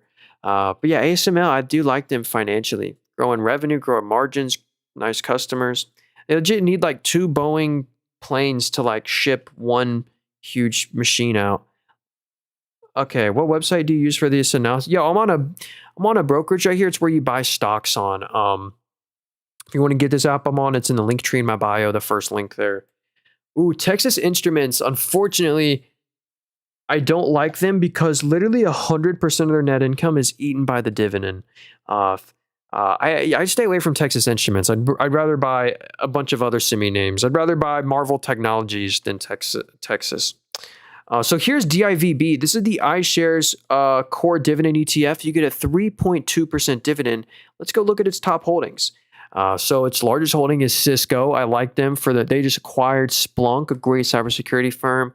ExxonMobil, like them. JP Morgan, love them. Qualcomm, love them. Wells Fargo, IBM, Bank of America. So this is a solid dividend growth portfolio. It might actually even be a better alternative to SCHD. So actually, every time someone mentions SCHD, I might bring up DIVB. I like their financials. Coca-Cola makes a fortune off my Diet Coke addiction. Yo, you know what? Warren Buffett is thanking you right now, because if we go to the Warren Buffett portfolio again, these are super investors right here. Yeah, hey, I'm on Moomoo right now. Yeah, so I do have Robinhood though. Robinhood's a cool app. But yeah, here's Buffett's portfolio. Super investor has to make all his trades public and is, waiting. And we can see Coca-Cola is 9% of his portfolio. Coca-Cola is like a very nice dividend growth company. And honestly, if you're just looking for a boring, it's not going to outperform, the tech-heavy S&P 500 in the long run. But what you get is a very safe and reliable 3% plus dividend. And they raise it every year slightly. So you get a 3% dividend plus a little appreciation. They trade at 23 times net income. They make 2 to 4 billion in net income a quarter. People always are going to drink. And Coca-Cola doesn't just sell Coke. They sell a bunch of different like healthier things, like healthy spark, like they own Topo Chico and what's that chocolate milk brand? Fairlife. They own so much stuff. Powerade. Coca-Cola is really cool. So let's see. Yeah, ASML, the valuation on ASML, I think they were trading at like 35 times net income. Ooh, okay. So someone said Nike. What up, dude? So Nike stock, I would actually not buy this one. Or here's the thing, and here's some technical analysis. My app is saying that there is a double top. Okay, and I did used to own this stock, by the way. There's where I sold all my shares. I used to be a shareholder. I used to, be a permable, but then the financials scared me. And I'll just show you what scared me particularly. Um, Again, these apparel stocks, it's like when we look at this on an annual basis, like they just can't double this. Like they can't double 50. Like law of large numbers is starting to hurt Nike. But anyway, right now they kind of lost their growth, or they did lose their growth. The sales are down by 12% year over year. So the sales are down by 12, but the profits are down by 85. That's the bad news. And this wasn't some one-time adjustment. Like this was real. They only made 211 million of after-tax net income. And here's the bad news. So remember, they just made 200 mil in net income. They pay a dividend, and the dividend cost 591 million of net income a quarter. So they actually couldn't afford by far to pay the dividend. So I think they're in a tough situation. I think we really want to see the growth come back to Nike. I don't want to buy Zeta at all-time highs, but the stock has got so much pressure. There won't be many entry points. Hey, that could be true. What you could do is you could sell puts on it or something. You get paid to wait to buy it at at a price you want to pay. Would you buy Intel after the 20% growth? I would not, but what's interesting? Nvidia did. Nvidia just bought $5 billion worth of Intel. What's the market cap? Actually, Nvidia owns like 3 to 4% of Intel now. So that's pretty interesting. 3 to 4% of this entire company is owned by Nvidia. So 3% of this 12 billion goes to Nvidia. In a perfect world, they do the accounting a little differently. But this is really good to see. The government took a 10% stake, and now SoftBank took a stake. Now Nvidia took a couple percent stake. So this is great news. We're trying to manufacture chips in America, not in Taiwan. Because if you didn't know, Nvidia just designs the chips. Taiwan Semiconductor in Taiwan actually manufactures them. Hey, what up, Luffy? So he said CAT stock, Caterpillar. This company is a beast. So they're at an all-time high, and they deserve to be at an all-time high. They're benefiting from the tailwinds of data centers. You usually see in every data center a couple diesel generators by Caterpillar in the bottom of them. And so their energy business is booming right now. That's their largest segment. They're in construction, obviously. They're in resource industry. Large mine sites need big, heavy machinery like that. Right now, the revenue is down by 0.72%, but that's actually better than what the analysts expected. That's why the stock is going. The analysts were expecting worse. They were expecting more of a decline than this. And if we go to the net income, they're still making a lot of money. They're making 2 to 3 billion of after-tax net income a quarter, and they're trading at 23 times net income. And I think that's like pretty fair. They're trading at 23 times net income. The growth isn't insane right now, but it's beating expectations. I wouldn't be shocked to see this one go to $500. Would I buy it here? Probably not, but it seems like a great dividend growth company, and the yield is still 1.21%. The Caterpillar's on my watch list. I really would like to buy them if they can fall a good chunk. I have 18K in ETFs. Should I start buying individual stocks? Is that your whole entire portfolio, just ETFs? I wouldn't sell your ETFs. I would just, with new money you collect, maybe buy some individual stocks that you're comfortable with as smaller positions. Like not financial advice, of course. I don't know your situation, but maybe have the backbone of your portfolio in ETFs, and then play around with some individual stocks that you know and love, that you can do some analysis on. That are in the S&P 500, like maybe you really like Meta and are on Instagram and Threads, or maybe you really like the Meta glasses, so you buy Meta. Or Google, maybe you're on YouTube a bunch, and you're on Android. Google owns Android and YouTube. You could buy Google shares. Their Google Gemini is doing great right now. They're actually now seen as an AI beneficiary more than an AI loser. If you like McDonald's, go to McDonald's. They're really a real estate royalty company. How long have you been investing? Since the day I turned 18, I started investing. So yeah. All right. That's the whole portfolio. Oh, okay, then yeah, that's what I do then, agent, not financial advice. Yeah, individual stocks are definitely more risky. Yep, it's not as diversified. as like a basket of stocks. All right, so let's see. Yeah, if you got a stock you want to look at, let me know what the ticker symbol. AJ said, should I buy Nvidia? Waiting for the meeting. Let's see here. Oh, is there a meeting discussing if China will accept Nvidia's chips or something? I don't know. Let's go check this one out though. Here's what's pretty cool. If we go to NVIDIA's market share, obviously we know they sell GPUs. NVIDIA has a 20% PC GPU market share. They also have some automotive sales that are kind of competing with Tesla right now. They have this automotive software that Lucid uses. Lucid's autonomy driving cars uses NVIDIA's network. Also, someone said, what app is this? Yeah, hey, by the way, I'm on a brokerage right here. It's where you buy stocks. If you want to get this app I'm on, it's in the link tree in my bio, the first link there. But most of this company, NVIDIA's revenue comes from data centers because data centers need GPUs, they need graphics cards, and NVIDIA can get into the data center business and supply their own data centers with their own chips at the lowest cost, basically for free, and the quickest models, the quickest. So anyway, the growth is insane. They legit did $46 billion in revenue. And this is the best part. Out of this $46 billion of revenue, $26 billion of it was after-tax net income. So if you go spend $100 on a GPU, over $50 of it is after-tax profit for them. Analysts are really bullish as well. So anyway, NVIDIA, they deserve to be doing so well. Hey, can I ask you a question? Yeah, what up, IPO? Yes, sir. Let me know. Novo Nordisk, let's do it. Can you look at Amazon? Oh, yeah, remind me to look at Amazon. I want to look at them. Yeah, then we can look at Eli Lilly too. So here's Novo Nordisk. This is kind of a company that is being competed heavily by Eli Lilly. So what does Novo Nordisk do? This is the weight loss prescription. They own Ozempic. Elon Musk is on Ozempic. They own Wegovy. Those are their two main weight loss care. So literally 93% of this entire company's revenue comes from their diabetes and obesity care products. So basically a pure weight loss prescription play. We look at the net income. It's crazy. They're making over $4 billion of after-tax net income a quarter. You get a 3% yield.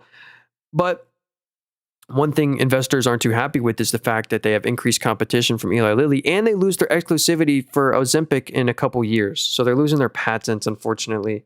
So yeah, anyway. What app is this? Oh yeah, hey, this is a broker. Again, this is where you buy stocks on. If you want to get this app I'm on, it's in the link tree in my bio, the very first link there. It's brokerage. So here's Eli Lilly. What? We just looked at Novo Nordisk. Now let's check out Eli Lilly. So this is a competitor, and Eli Lilly just started selling Zepbound, the Ozempic competitor, and it is now their second, it's the second largest portion of the revenue. Check this out, Zepbound, again, weight loss prescription competitor. It's done insane. They created this in 2024 or Q3.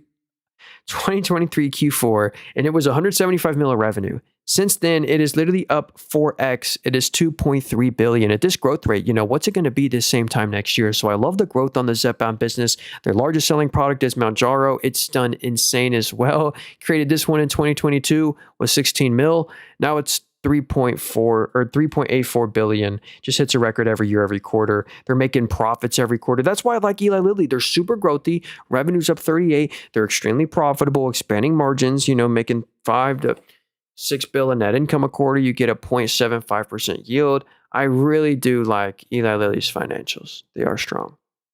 But if I had to pick one, Novo Nordisk or Eli Lilly, honestly, I'd pick Eli Lilly if I had to pick one.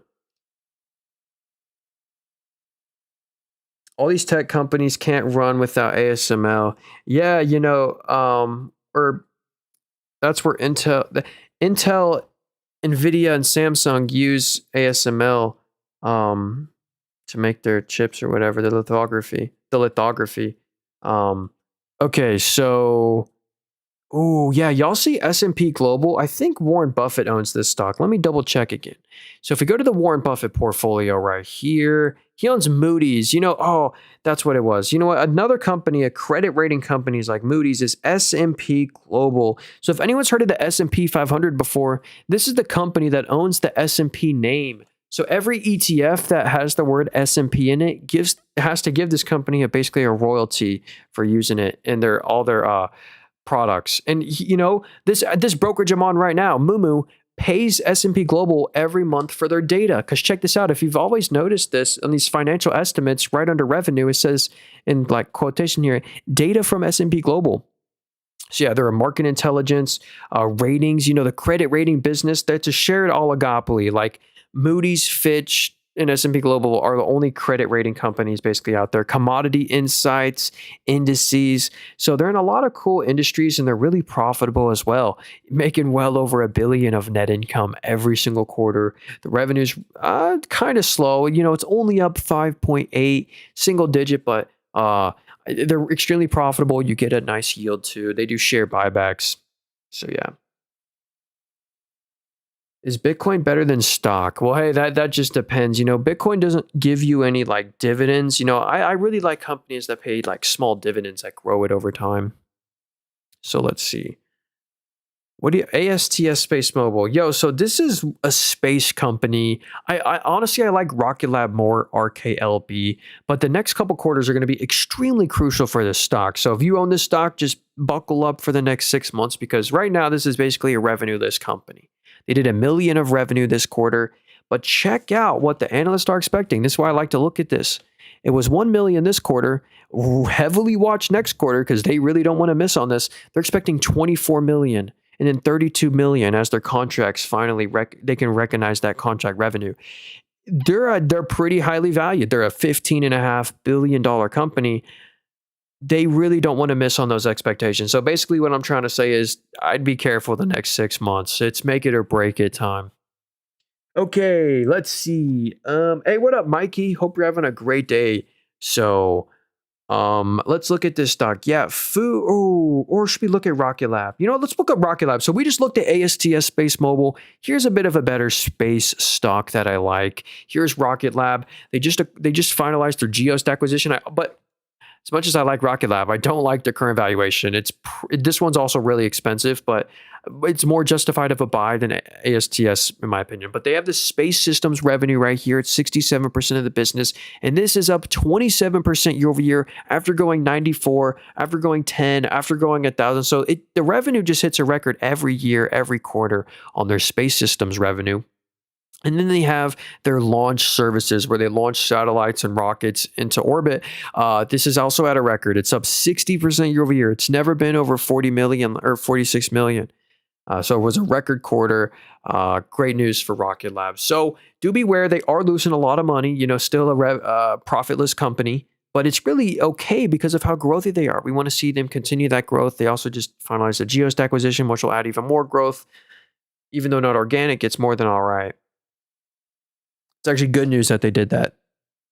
So, NNE, is that nanonuclear? So, nanonuclear, I believe this one also is a startup. Everyone kind of knows this. If I'm looking for a nuclear play, in my opinion, I've looked at all the nuclear stocks. I've looked at nanonuclear, Oklo, every single one of them. And out of Devon, the best one is CEG right here, Constellation Energy. They own 21 nuclear reactors. It's crazy. There's not even a close second place behind them for any publicly traded stock. They are number one purest play for nuclear energy. I believe NNE is trying to make these SMR, small modular reactors. If you kind of think of a nuclear site, you can imagine those big silos. But again, I'll stop talking about this. But yeah, revenue-less company right now. So when we go to revenue, it says no data because they never sold anything. So that's my one concern. Revenue-less company. Startup, basically losing net income every quarter. Analysts not expecting any revenue for a while. So I'd be careful with that one. I honestly, right. Vistra Energy as well. This is second place, second best nuclear name. They own a couple reactors. Vistra Energy, or maybe even a GE Veranova or something. Do you play Rust? You sound like a creator I watched back in the day. Dude, there's actually no way, Frassi. Dude, you used to watch Rust Moments? Dude, that's my old YouTube channel, Rust Moments. There's no way you remember my channel. If it is the channel you're thinking about, if you go to the link tree in my bio, the 10th link or something, I have my old Rust YouTube channel. I've taken down a lot of the videos, but I used to get a lot of views back in the day on there. Maybe I could pull it up if I wasn't so scared about showing something I would don't want to show. But anyway. Let's see, is John Deere a buy the dip? John Deere, let's see, DE. Yeah, hey, actually, that Rust YouTube channel is the reason I started investing. Before I turned 18, I had $10,000 in my bank account. All that money I had got, that $10,000 I had before I was 18, it was a little more than that. And all that money came from my Rust YouTube channel. So, and then the day I turned 18, because you can't open a brokerage until you're 18. So the day I turned 18, I just deposited all my money into Robinhood. Anyway, here's John Deere. This is a really nice stock I like for the agricultural commodity inflation. Yeah, my old channel is Rust Moment. YouTube.com/Rust Moments is the exact URL. But yeah, anyway, let me hide the screen real quick. Maybe I'm gonna pull it up real quick. If I move this here, hopefully no one can see what I'm doing. Yo, y'all want to see how dead this channel is? Yo, you'll never see a more dead YouTube channel than this. Okay, this is the old Rust Moments YouTube channel. Let me see here. So yeah, basically, actually, if y'all want to see how like YouTube pays, hopefully this isn't against some like terms of service. But anyway, like this video right here got 420K views, made me 1.4K. Not too shabby. So the channel is dead now, obviously, after they, demonetized. But dude, these are 6 years ago. This is when I was really young. I have made so many. This used to be my life, dude. My Rust used to be my life. I made so many videos. Anyway, sorry, let's get back on topic here. Here's John Deere, though. I like them for the agricultural commodity inflation. You get a very nice and sustainable dividend, 1.4% dividend. They're in the S&P 500, and they traded a low multiple, 25 times net income. Seems pretty fair. The business isn't a decline right now, but the sentiment is like it's supposed to recover from here. So yeah, hey, thanks for that, Lulu. How's it going? Thanks, Mikey. I bought Eli Lilly. I kind of think it's too late to invest. Yo, here's the thing. I wouldn't have Eli Lilly. Like, if you feel like it's overvalued, don't buy a bunch of it. Like, just buy a little bit so you're happy that you own some, but just don't make it a meaningful size position, especially at a price that you're not comfortable paying with. But unless you just plan to, if you honestly just plan to buy and never sell a stock like Eli Lilly, just buy never. It'd be okay just buying all your shares today. I wouldn't call you crazy. So let's keep going here. Let's look at AutoZone. This is it's always the boring companies that do like surprisingly well, like AutoZone. Like you got to get your oil changed or whatever. You need a tire replaced. AutoZone's there to do that for you. And they're kind of recession proof, recession resilient. Even in a recession, you got to get your tire fixed or whatever. You can't just ignore that. So, very boring and slow growing business. Like, look, these are all single digit revenue growths. So you're wondering, how is the stock price done so well then? Like, why is the stock doing so well? Well, that's because of their share buybacks. They've literally bought back over 50% of all the shares, like since in the it doesn't show, but if we go to the share buybacks right here, they legit deploy every quarter, every year, nearly $1 billion a quarter on share buybacks just for history. So instead of if they spent the money they were spending on a dividend, they would legit have like a 3 to 4% dividend. But instead, they choose to return that money to share buybacks, making the stock like forcing it to go up. Pretty cool. Yeah, it's sometimes the boring stocks that do really good, like a McDonald's and self-storage. I just bought a battery from AutoZone. Hey, Looney's supporting the stock. Let's go. But AutoZone does look ridiculously expensive, but they always just stay expensive because every time the share price goes down, they just buy it back. I mean, 27 times net income. Again, whenever they buy back their own shares, it forces the PE to go down, which is kind of cool because the net income per share goes up. Great information. Yeah, hey, thanks, Gas Man. Appreciate that. So, okay. Good afternoon, AZN. Wait, AZN. This is AstraZeneca. So, this one's actually done pretty well. Let's go check out their financials right here. They're actually a huge company. I've never heard of them. Wow, a $230 billion market cap. They sell pharmaceuticals, and as expected, that looks great and aligns with their very nice performing stock price. For the full year 2024, the revenue was up 18%. Very nice.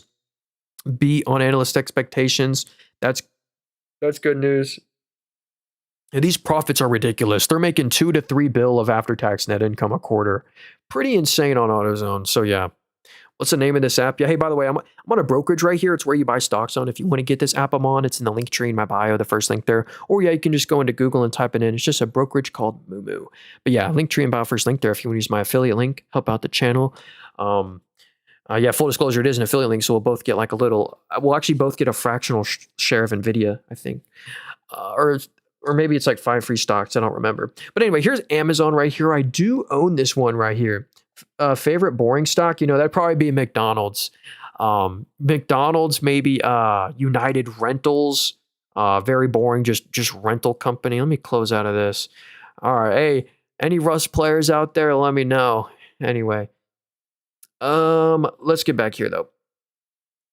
Amazon, this is a stock, obviously Mag 7. It's a company you just want to buy and never sell. Like, even if you're up a bunch on it, like maybe trim the position, but like try to just keep it forever. They're so innovative. Like if we go to their cash from investing activities, this is how you know they're innovative. They deploy money, like investing for the future. 39 billion just this quarter. If this number's negative, that's great. That means they are investing in the business, buying property, buying assets, buying a business possibly. Hey, there's Jeffrey Bezos with an 8 point. That's how the billionaires are so rich. He doesn't get paid a salary. Like I think he gets paid $1 a year in money, while he owns 8.3% of a $2.5 trillion asset. So yeah, he's worth a couple $100 billion. And then he takes a loan out against his shares, against the value of his shares, and loans are taxed, aren't taxed like income. So cool. Anyway, here's this net income. It's really the margin expansion on Amazon that's been so impressive. If you look at the revenue's up 13, but the net income is up by 34. So that means pricing power. That means margin expansion. They now have 10 to 11% margins. If we zoom out, used to be tough, single digit margin, even negative margins. So they've really improved the business financially and expanded margins, deploying money. And they're like an ETF in one. They have the AWS, their most valuable business is their cloud business. They have Juniper satellites. They're launching like 19 more of them. But look at their AWS business. It's over 100 billion of annual revenue now. It's their highest margin business. They also have the subscription revenue, the grocery store business, the same day delivery. It's pretty cool. The pharmacy business is expanding.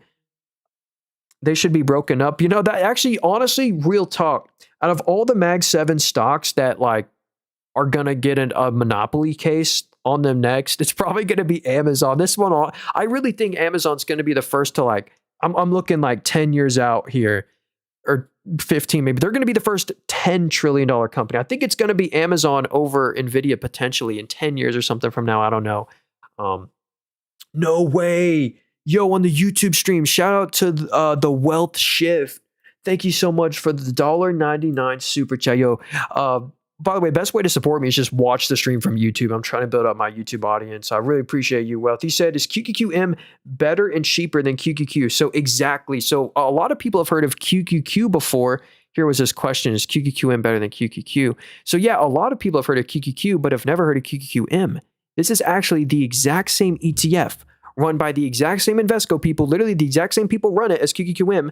Exact same strategy, the exact same NASDAQ 100 strategy, but with a lower expense ratio. For every $1,000 you put in, you're saving $15 a year in expenses if you put it in QQQM over QQQ. So it's literally just a way to save on expense ratio fees, a lower fee NASDAQ 100 ETF.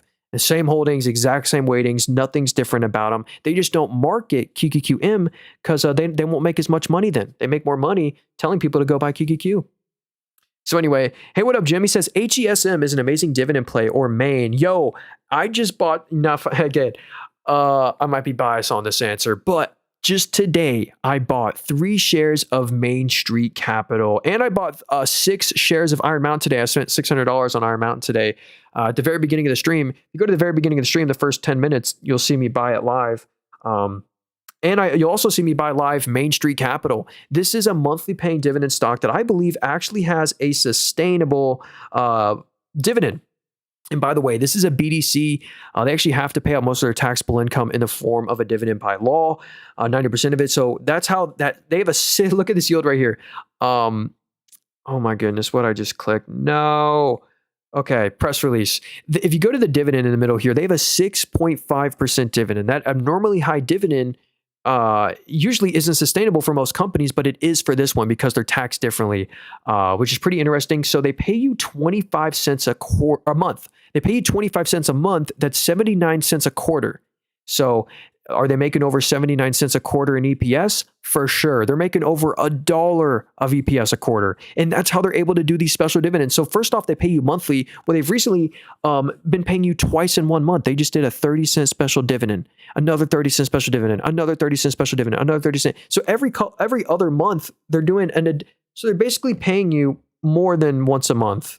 That's crazy with their special dividends. So anyway, they're one of my more favorite higher yielding sustainable stocks that I think the yield looks sustainable. They're a BDC, business development company, taxed differently. So if you receive a dividend from them, it's taxed as short-term capital gains, not long-term capital gains. So that's actually why I hold them in my Roth IRAs, so the dividend's tax-free. Again, even in my normal taxable account right here, if I receive a dividend from a company, if I receive a dividend from McDonald's, even in my taxable account right here, it's tax-free, because it's taxed at long-term capital gains. But if I owned Main Street Capital in my main taxable account right here, I'd actually pay 12% tax on it because it's short-term capital gains, and I make under $50,000 a year. So yeah. Can you compare Main to Gain? So this is another BDC right here. Kind of they're a competitor to Main Street Capital, and this one just hasn't done as well. They're way low. They're the same price as they were in 2019 when Main Street Capital is like more than doubled. But yeah, a little higher yield, a 6.88% dividend. So nearly the same dividend yield, to be honest with you. Let's see, are they just as like growthy? Revenue's up 6%. The net income looks a little bit more choppy on this one. Like if I had to pick Gain or Main Street Capital, I'm going with Main Street Capital. What up, Fork? He said, can we look at TME? Yeah, that ticker symbol I was looking at was MAIN, Main Street Capital. Is that Tencent Music? That is Tencent Music. No way you've heard of this stock. So yeah, Tencent split this company off. They're still Chinese, just like Tencent is Chinese. So we're going to convert their currency from Chinese yuan to USD. So let's see. Monthly active users is 553 million. It is down a bit year over year. Premium subscribers are 124 million. That's pretty good. And their average monthly revenue per paying member is $1.63. So basically, they have 124 million people paying $1.63 a month. Pretty cool. Let's see. I was about to ask, are they profitable? They're extremely profitable, making 300 to 600 mil in net income a quarter. Actually, the 600 mil quarter was a one-time adjustment. They actually only made 300 mil, but still, this growth is ridiculous. They totally deserve this insane rally right here. These are good financials, even though they're Chinese, and I don't like that. Oh wow, Spotify is a shareholder. Spotify owns 9% of the shares. It's pretty interesting. You know, Spotify is a stock I would love to own. Let me re-put Spotify on my watch list. But Spotify doesn't own the music. That's the thing. Spotify doesn't own the music. UMG does. Universal Music Group does. They just collect a little subscription revenue. That's the one. And they could raise prices. That's been Anyway, what do you think of the 180 gold? Hey, what is that? Is that is that a stock? Or is that just the new Amex like reward stuff? The American Express, like, didn't they like raise the membership of the American Express card, but now you get like some credits, like $15 a month in Uber Eats and like airlines. I didn't remember it all. Tencent has music too. Apparently, they have the music business. It's doing really good. They're making a lot of money. Yo, what up, Tommy? Hope you're having a great day. Any good options plays you have on your attention? Hey, Tommy, I actually don't do options. Or I haven't done an option in over a year. So I mainly just buy and hold stocks for the long run. But there's many paths to, financial freedom, and options could be a way for people. I'm just not good at them. I do like selling calls, selling puts. Haven't done it in a long time. Yeah, what up, Mo? Yeah, CRMD is down a bit. Oh, someone said Cisco, or what up? IDK said Cisco. Ever since this company acquired Splunk, this one's done very well. So that's a huge cybersecurity stock. So if we go right here to their security business, it has grown. Oh yeah, look at it. This they report in fiscal year. That's why it says 2025 full year. But this growth is mostly from the Splunk acquisition. But I actually used to own the stock Splunk. That's why I like it. But yeah, that was a great asset for them to buy. You also get a very nice yield here, a 2.4% dividend yield. The net income is very solid. If you go to their net income, they're making 2 to 2.7 billion in net income a quarter. For fun, let's go see how much the dividend costs. So they're making, on average, let's just say 2.5 bill a quarter. The dividend only cost 1.6 billion in net income a quarter. And since they have so much leftover money, they're also doing a bunch of share buybacks. They're actually spending more on buybacks than they are on their dividend. So that's how the net income is up 17. So look, net income's up 17, but there we go. Sorry, we're back. But net income per share, I kind of lost thought there. Okay, net income's up 20, but net income per share is up 31 because of the buybacks. Anyway, very shareholder friendly company. I do like them. One you just want to buy and hold. What up? Logan said Joby stock. Let's do it. Yeah, hey, Mo. You want me to look at CRMD? I'm about to buy a little bit more. You know what? Should we buy? How much cash do I have right now? Let me pull up my Roth IRA. We have $22 in cash. Yes. You know what? Just for fun, we'll buy one more share. We're gonna buy another share of CorMedix right here. 1138. One share. 11.3. We'll do 39 just so it fills. All right, yeah, CorMedix, as much as I love this stock, again, you can't make this a meaningful size position in your portfolio. Like, it's a great company, great financials, but it's just really risky at its current size. And it could be a negative 40, 50% stock. So as much as I love them, don't make them a huge position, but they really could be a winner. Can't wait to see what happens. So here's Joby Aviation. I believe this is a stock owned by Uber or something. Let me go double check. No, actually not Uber. It was Toyota Motor. So if we go to shareholders here, this company's kind of backed by Toyota Motor, which is good news because this is basically a startup right now. If you go to the revenue right here, the revenue is only 15,000 this quarter. And it was down 50% from the previous year. But I mean, 15,000. And they lost 300 mil this quarter. They lost 80 mil. They lost 250 mil. Like, they're burning through net income every quarter. The reason it's not hitting their assets on their balance sheet is because they're diluting you every quarter by a huge, like, they just literally issued 300 million of stock, another 350 million of stock. So it's tough, in my opinion, to pay $13 billion for a revenue-less company burning through a lot of money that just issue stock. Honestly, it's smart for them to issue stock because it beefs up their balance sheet and they know the stocks are valued. But I just could not pay, I don't feel in my gut it's justified to just buy shares and hold it. Like, they could be a fun swing trade. And as they transition from revenue-less to really recognizing some of those contracts, it'll probably momentum. But I'd be really careful with that one. Just because the fact that they have no revenue right now. So we can look at Micron. Yeah, Micron. I saw some people comment this one earlier and I forgot to get to it. My apologies. So this stock is nearly at an all-time high. They're down 5% on the day, but that after hitting an all-time high the previous day after crazy momentum. So honestly, this is, I like to call this just a healthy RSI retrace, So here's the cool thing about them. When we compare them to the industry average, their PE, which is net income multiple, it's pretty fair. 29 versus, AMD, Broadcom, NVIDIA, they're pretty expensive, but they deserve high premiums because they're really high growth. And this is another company that has high growth as well. Their main business, computer networking, is up 97% year over year, also at a record. Great news. And not just the revenue booming, but also the profits, the net income. They made 1.9 billion in net income this quarter, a record. Way better from this situation. They used to lose $1 billion a quarter. Now it's way more consistent, good balance sheet, and you get a 0.3% dividend. So I don't know if I'd buy them here, but I do really like their financials, but that low multiple implies that they could continue to climb higher. Ooh, Water, what up? He said SoFi. We got to cover SoFi. Oh, hey, no way. Dude, shout out again to the Wealth Shift for the $4.99 super chat. He says, what's your opinion on FDVV? Is there a better alternative? Oh, we'll check out Pepsi as well. You know what? I got you. We'll check it out after SoFi Technology. I saw someone comment Disney. Yo, I probably won't remember, but in like 3 or 4 stocks when I'm done, remind me to look at Disney because I do own them and I would like to cover them. But another stock I'd like to talk about real quick is SoFi.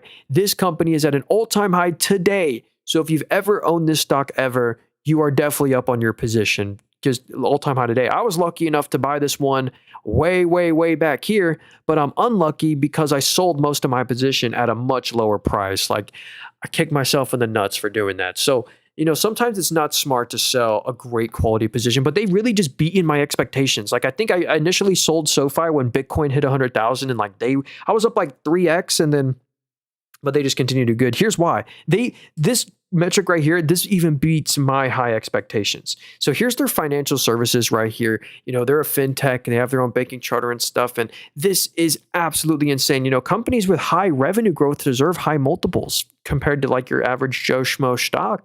This is up 105% after going 80, after going 222, literally hits a record every year, every quarter. They created this in 2020. It was 2, 3, 4 million a quarter. Went from 3 million a quarter to 362 mil the most recent quarter. And it's not just the financial services that are booming, but also the lending side. The student loans and all that. This is up 30% year over year, also to a new record. So both businesses are booming. I really think people are just starting to take SoFi serious. They're a really growthy company. The revenue's up 42%. They made 850 million of revenue. And out of this 850 million of revenue, 100 million of it was net income. And I don't think y'all can see this, but TikTok just said your live is no longer eligible for For You page recommendation because it primarily directs people off the platform. RIP the TikTok stream. So, by the way, best way to support me, it was probably for me saying this right here. I don't know if I should say it again, but best way to support me, because I've had so much problems with TikTok. Best way to support me is just subscribe to my YouTube channel, watch the stream from YouTube. My YouTube channel is called Nathan Robert. It's also in the link tree in my bio. You can just type into YouTube Nathan Robert. But TikTok is on. They take down the streams randomly. But let's look at FDVV. Thanks again, The Wealth, for the $5 super chat, dude. Thanks so much. So here's Fidelity Core Dividend ETF. Wow, this one is nearly at an all-time high. Let's see what it owns. So it's just a basket. That's what an ETF is. It's just like a basket of stocks. But check this out right here. It's NVIDIA, Microsoft, Apple, and then Broadcom, JP Morgan. And what is this one? It's like a Netherlands stock or something. Then Visa, PM. Yeah, some of the higher yielding names. ExxonMobil, PM, Procter & Gamble. So the stock or the ETF has done phenomenal. I like that it still has some tech in there. Probably from your YouTube channel. Hey, yeah. And then Pepsi. Here's a cool thing about Pepsi. Pepsi just took a big stake into Celsius. Has anyone heard of Celsius before? Ticker symbol CELH. They're like an energy company. They own Alani as well. But Pepsi sold them their Rockstar beverage. If anyone's heard of Rockstar, like energy, Pepsi owned that, but they gave it to Celsius in exchange for a stake in their company. I really like Pepsi as a safe dividend stock. I love their brands. I love their products. I love a lot of their drinks. I love Cheetos, Doritos. I love popcorn. Has anyone had popcorners before? They're really good, actually. But check out the yield. You get a 3.9% dividend yield. Very nice. And this multiple is pretty fair. They're trading at 25 times net income. And one thing that is hurting Pepsi right now is the slowing business. Like, the revenue is only up 1% year over year. That's why the stock hasn't done too well the past year. The revenue is only up by 1%. And if we go to the net income, actually, this was technically a one-time adjustment. The net income only fell by 9% year over year. So the margins did dip a little bit. But Pepsi, I like them as a dividend play. Yep, RIP the TikTok stream. Hey, what up, Nostalgia? He said, why NE stock? What app? Oh, yeah, for... let's see if... Okay, yeah, if you want to get this app I'm on, it's in the link tree in my bio, the very first link there for y'all on the TikTok stream. Just a brokerage, just where you buy stocks on. Nostalgia, I looked up YNE stock and I couldn't find that one.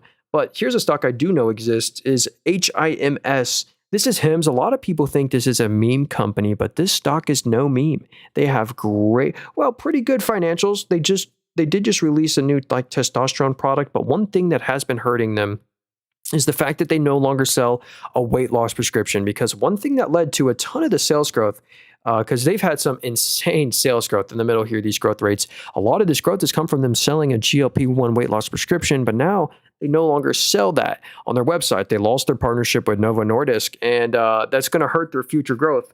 But they've I think they're doing some sort of new partnership to try and sell a different brand's weight loss prescription. We'll see how that goes.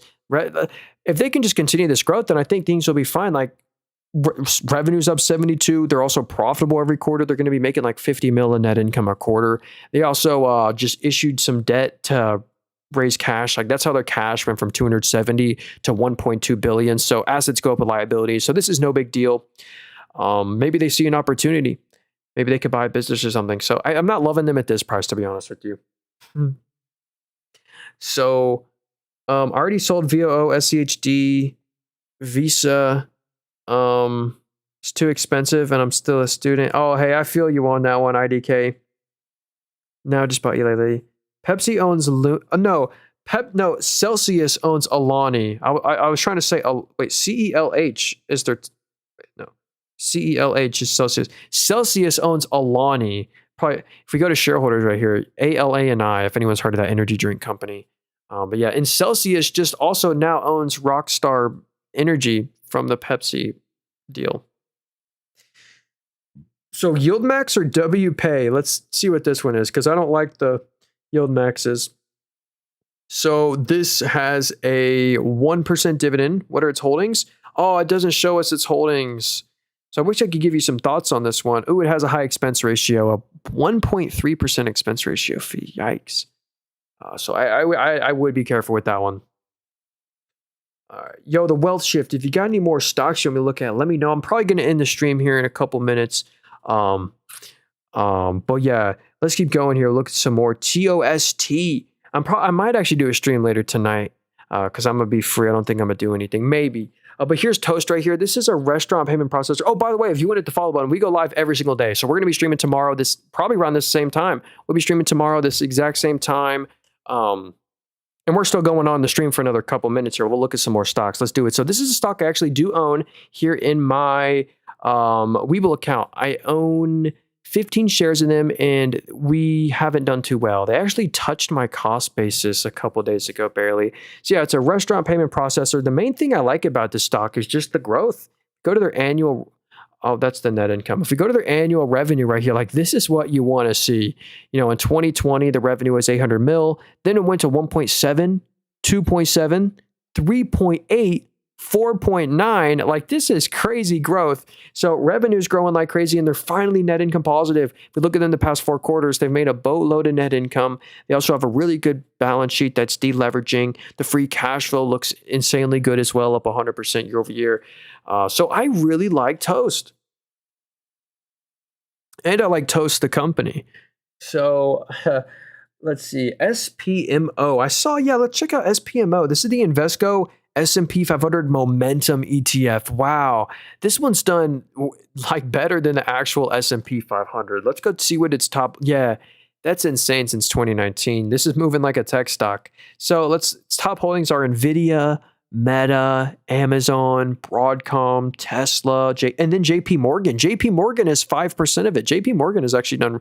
Wow, is JP Morgan at an all-time high? That is crazy. But, you know, it's the boring companies, a boring bank stock. JP Morgan, Walmart, they're also nearly at an all-time high. Like, these boring companies do great. So actually, I really like all their holdings. Disney is tanking? Really? Is Disney tanking? I hope not. Let's go see if that's true. I own them, so that wouldn't be good. So, yeah, Disney's down 2.3%. Let's go see what happened. Is there specific news? No, I think it's just like slowly trending down. So, yeah, Disney. Let's see if there's any recent news down here. AI news. Oh, Disney. Oh, yeah, y'all hear that? The Jimmy Kimmel Live got ended. Oh, yeah, Disney acquires 2% stake in Webtoon. That was pretty cool.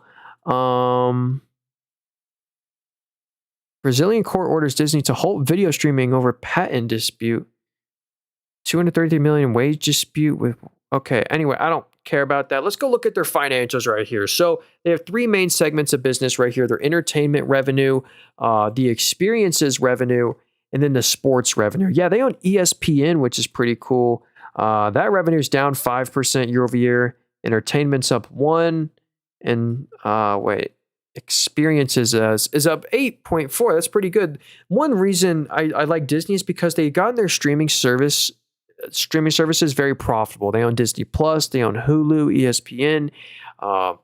and it's done wonders for their cash flow and the net income. Like they're actually making a good amount of net income. Again, I don't expect the stock to outperform the market in the long run.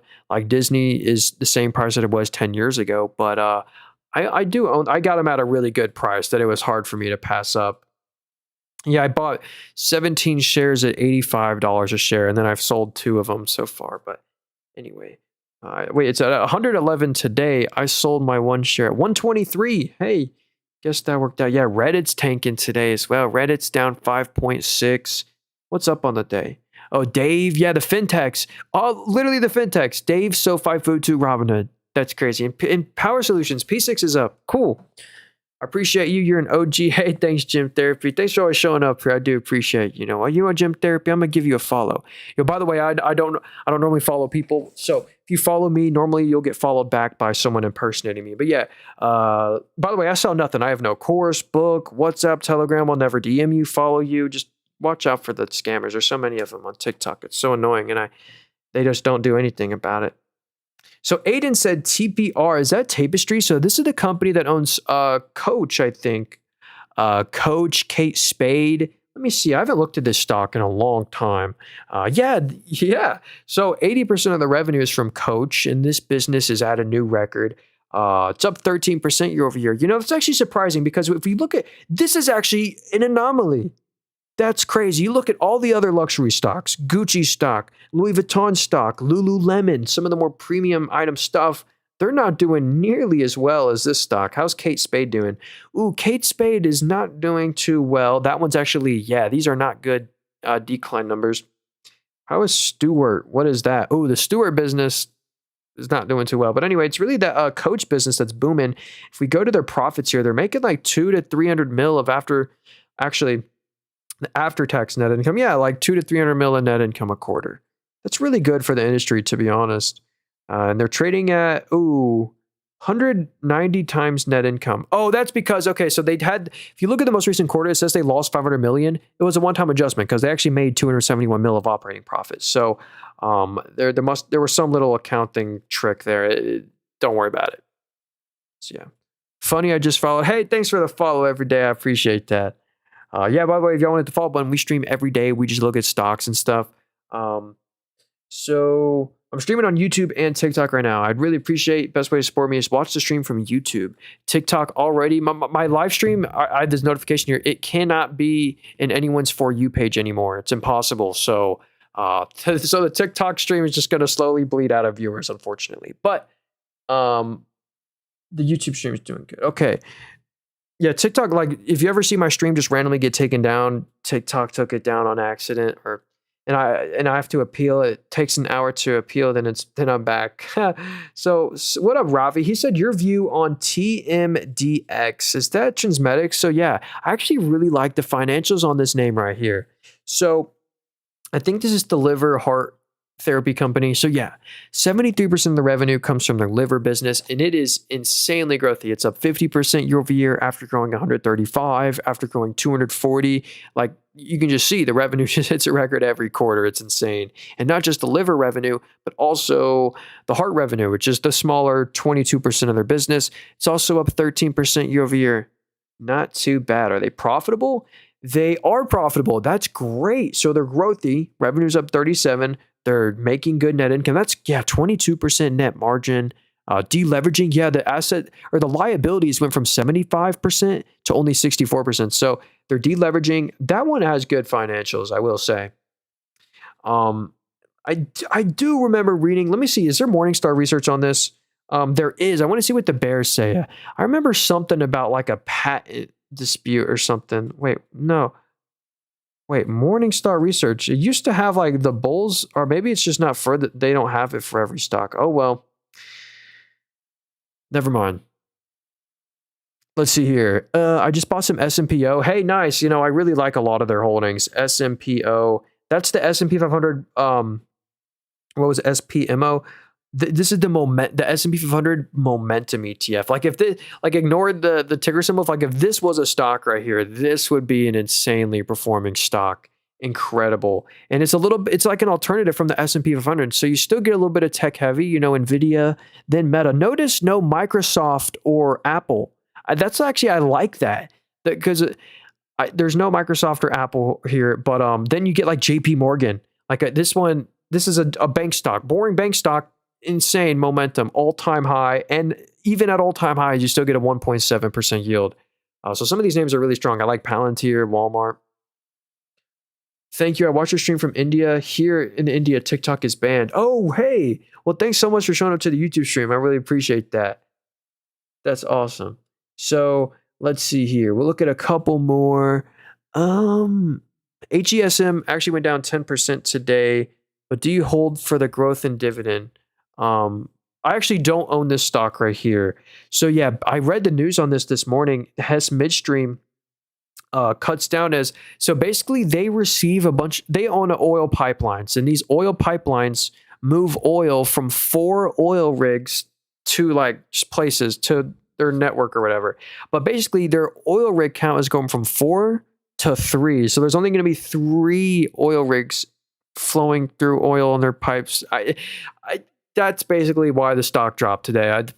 There's more to the story, but that is basically it, worded very badly. But yeah, it's the future uncertainty that's not too good. I liked him for the dividend. This isn't, my eyes, after today, I got to see what the analysts are expecting. And this I don't know how much this will cut the revenue. Will that mean revenue goes down by 5, or is that 10% of all revenue will go down? I don't know. But before today, this went at a very sustainable 7.7% yield.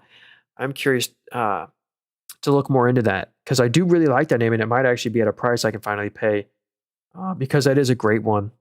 So Accelerate said, AMPG surprises me every day. Let's check it out. So a very small one, a $94 million market cap. But yeah, they have done very well since, it went from $1.20 to $4.50. That's an insane nice rally that they've had. Again, it's a very small company. It's not hard, but I guess this actually explains why the stock has done so good. Hey, yeah, we'll look at BBAI after this. But check this out. The revenue expectation from the analysts were 4 million. The orange lines, what the analysts expect, they wanted 4 million, and they reported 11 million. So they had a nice beat on the revenue. So that's probably why the stock gapped up so much on their earnings, this unexpected beat. They have a pretty good balance sheet as well, probably from diluting you. Let's see. Yeah, but it's not, actually, that's not that bad. It's not that bad. So, well, they diluted you by 17 million when the company was worth like 50 million. So that wasn't too well timed, but I guess they had to do it. I don't know. Anyway, as long as they keep up that growth, the sales growth, they maybe will keep up that momentum. Funny. Oh yeah. Hey, again, watch out for people impersonating me. I won't follow you or DM you. So let's look at BBAI. Yeah, we'll look at, Sprouts. What up, Luke? Is Sprouts Farmers Market a good buy? Yeah, I'll expand on that too. Sermon, what's up, dude? Good to see you, my friend. So this is Big Bear AI. Here's the thing I'd watch out for this stock. If, simple math point of view, here's why I'd not buy this one for right now. So if you look in the top right, the whole company's worth $2.4 billion. Here's why I think that might not be justified. First off, the organic sales, the lifeblood of the company, the revenue is down by 19%. So they're not really growing. So the revenue's down by 19, and they lost a bunch of money. Remember, the whole company's was worth 2.2. Well, they just lost $220 million in net income. That's exactly 10% of the entire market cap they lost just in net income this quarter.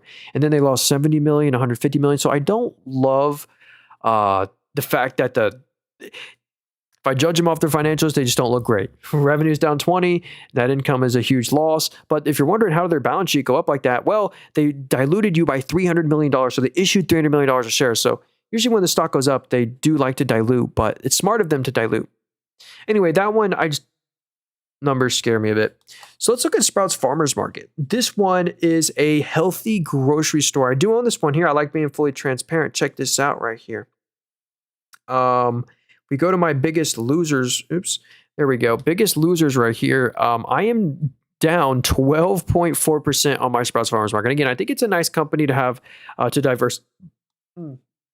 diversify into. It's like a grocery store play. So here's why I like them specifically. Sprouts Farmers Market appears to be the metric you want to look at for grocery stores is their net margin. Dang, I need my water. Sorry. The net margin is what you focus on. Kroger has legit like a 2% net margin. The net margin is really low for these grocery stores, but this one has had surprising pricing power and surprisingly high margins for the industry. So if you look at the revenue is up 17% year over year. Very good. So revenue is up 17, but the profits, the net income is up by 40. So again, that means the net margin went from 5 to 6. That's huge. I think it's because they're selling more healthier products. They're marketing themselves that way. They can sell these like high margin products. So I do own them. I might be biased, but that's one of my more favorite grocery store names out there. I like Walmart, of course. I like Costco, but they're too expensive, I think. Well, Sprouts Farmers Market's one I think that's worth paying. Also, they have no debt at all. Here, I'll show you a few more metrics. If we go to their cash on hand, it's on the left. They have $260 million of cash. If you go to their total debt, the total debt is $7 million. Again, $250 million of cash and basically we'll just call it no debt. But here's the best part about this stock right here. The number one thing about Sprouts Farmers Market that I hope you'll learn is like, check this out. Let's go to 2020. In 2020, there was 118 million shares. Check out what they do with their profits because they don't pay a dividend. Check this out. The number of shares outstanding went from 118 million to literally 98 million. They've bought back over 20% of the entire company just since 2019. That is insane. So the share buybacks are insane. Makes up for them not having a dividend. So yeah, that's my thoughts on Sprouts Farmers Market. Why is they down? Yeah, I'm not sure why they're down. Ever since, a lot of the grocery stores are right now. It's probably just following the industry. Ever since like Amazon announced same day delivery for groceries in over 1,000 cities. That's this exact day right here. The day Amazon announced that, the grocery stores have been struggling. But I think people still like to go in person. So yeah, thought on Iron. Hey, what up, businessman? What is a screaming buy right now? Screaming buy? I don't know about that. But I did buy, it's going to be boring, but I did buy one share of McDonald's today. At the very actually, if you scroll, I bought 3 shares, 3 companies today. If you go back to the very beginning of the stream, you can watch me buy all of them live. Other company I bought today, I bought 6 shares of Iron Mountain today.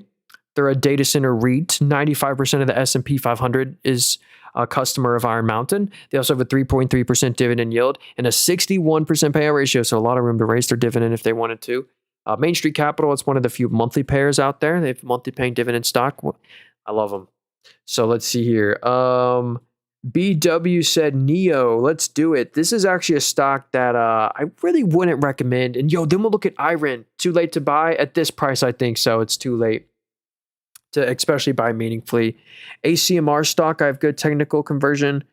Hey, yeah, we'll also look at ACMR. Is that a coal stock? It might be. So here's Neo. This is an EV stock. They're Chinese, so they just first off trade at low multiples. But this is just a tough business to be in. If we look at the market cap in the top right, this is a $16 billion company. The whole entire company is worth $16 billion, but here's the bad news. They are burning through net income, like 700 mil, a billion, like, and they've just been burning through this money for many, many years. So, even back to 2021 and 2022, they've always just lost nearly $1 billion a quarter. So, and that's hurt their balance sheet. They've leveraged up. They nearly have the exact same amount of liabilities as assets. One thing though, they did just launch a new product, but I still just think it's a tough industry. Neo launches 3rd generation ES8 SUV with strong pre-orders. Oh yeah, I heard someone say like there was with 100,000 pre-orders. I wonder what the margin is on their car. I almost bet they're selling all those cars technically all for a loss. But I don't like those net income losses. You're paying the yearly ADR fees too. Maybe Tesla's better. I don't know.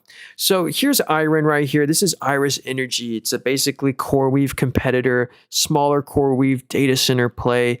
And they really deserved all the momentum around them because of how good their revenue is. Like if a company pulls off numbers like growing this at this rate, like they deserve a good stock price. So check this out. The revenue went from 56 mil to 186 mil, a 230% increase year over year. Insane. And not only the revenue grow, but the profits. They used to lose money every quarter. Now they're making net income every quarter, nearly 100 million this quarter. Actually, I think it was a one-time adjustment. Yeah, it was. It wasn't actually anywhere near 100 million, but still, that one's pretty cool. So yeah. Anyway, yo, Steve, wait, let me look at ACMR. Give me the ticker symbol for SESAI. Oh, here it is. SESAI. Yeah, then it's the market cap. So, and then we'll pull up ACMR. So this is SES. They're a $540 million company. So that is an extremely small market cap. Do beware. Service revenue. What is the revenue? The revenue was $3 million this quarter. So yeah, very, very small numbers, but that's also why the market cap is so small. They're doing a couple mil of revenue, so they're only worth $4. Okay, so luckily they have no debt, but here's one thing you do got to know. Remember, this company is worth $540. So the whole company's worth $540, and they're losing like 20 to 30 mil a quarter, and that's pretty significant when you're only worth that amount. And because you lose net income every quarter, look what that does to the balance sheet. You know, that money's got to come from somewhere, so the assets trickle down every quarter from those net income losses. So just be aware. At least the growth is like that. At least the sales, well, that's from 2018. I actually missed on their sales expectation this quarter. Anyway, small company, be careful, probably momentum-y. So ACMR stock, the technical, ACM Research. Hey, this stock is actually on my watch list. I like this company. So check this out right here. This is ACM Research. They do single wafer cleaning and Tahoe and semi-critical cleaning equipment. So yeah, single wafer cleaning, electrochemical plating, that's up 23% year over year. The revenue, I think, was a bit of a disappointment. Like the revenue only increased 6% year over year. Did that? Yeah, that missed on the analyst expectations. So that was why they initially huge gap down on earnings was because they missed on their sales growth. But still, the fact that they're making net income every quarter is like huge, like tremendous freedom here. They're making like 30 to 40 mil of after-tax net income a quarter. Revenues at least growing. Good balance sheet too. So yeah, if you want exposure to the single wafer cleaning, you know, I guess wafer chips do need cleaning. You know, it's a good industry to be in right now. Yeah, that's some good annual revenue growth. So there it is. Yeah, hope you guys have a great rest of your day. Oh, it's a Friday. Yo, I'm finna get some Chick-fil-A or something. So, yo, hope you have a great rest of your Friday. Dang, I got a college test, a lockdown browser test to go take. So anyway, got to get to work now. Hope you guys have a great rest of your Friday. I'll see y'all soon. By the way, best way to support me, just subscribe to my YouTube channel. My YouTube channel is called Nathan Robert. I'm also streaming on there. I'm about to upload a video on there. So anyway, see y'all later. Have a great rest of your Friday. Thanks again for showing up. Hey, YouTube channel is called Nathan Robert. It's also in the link tree in my bio. I'll be just typing YouTube Nathan Robert. You can replay the stream. So see you, Steven. See you, Looney. Hope you have a great Friday. Thanks to everyone on the YouTube stream. I already usually end the TikTok stream first, and then I end the YouTube one. Hey, and is the Wealth Shift, if you're still here, dude, thanks again for the $4.99 super chat and the $1.99 super chat, dude. You are very kind.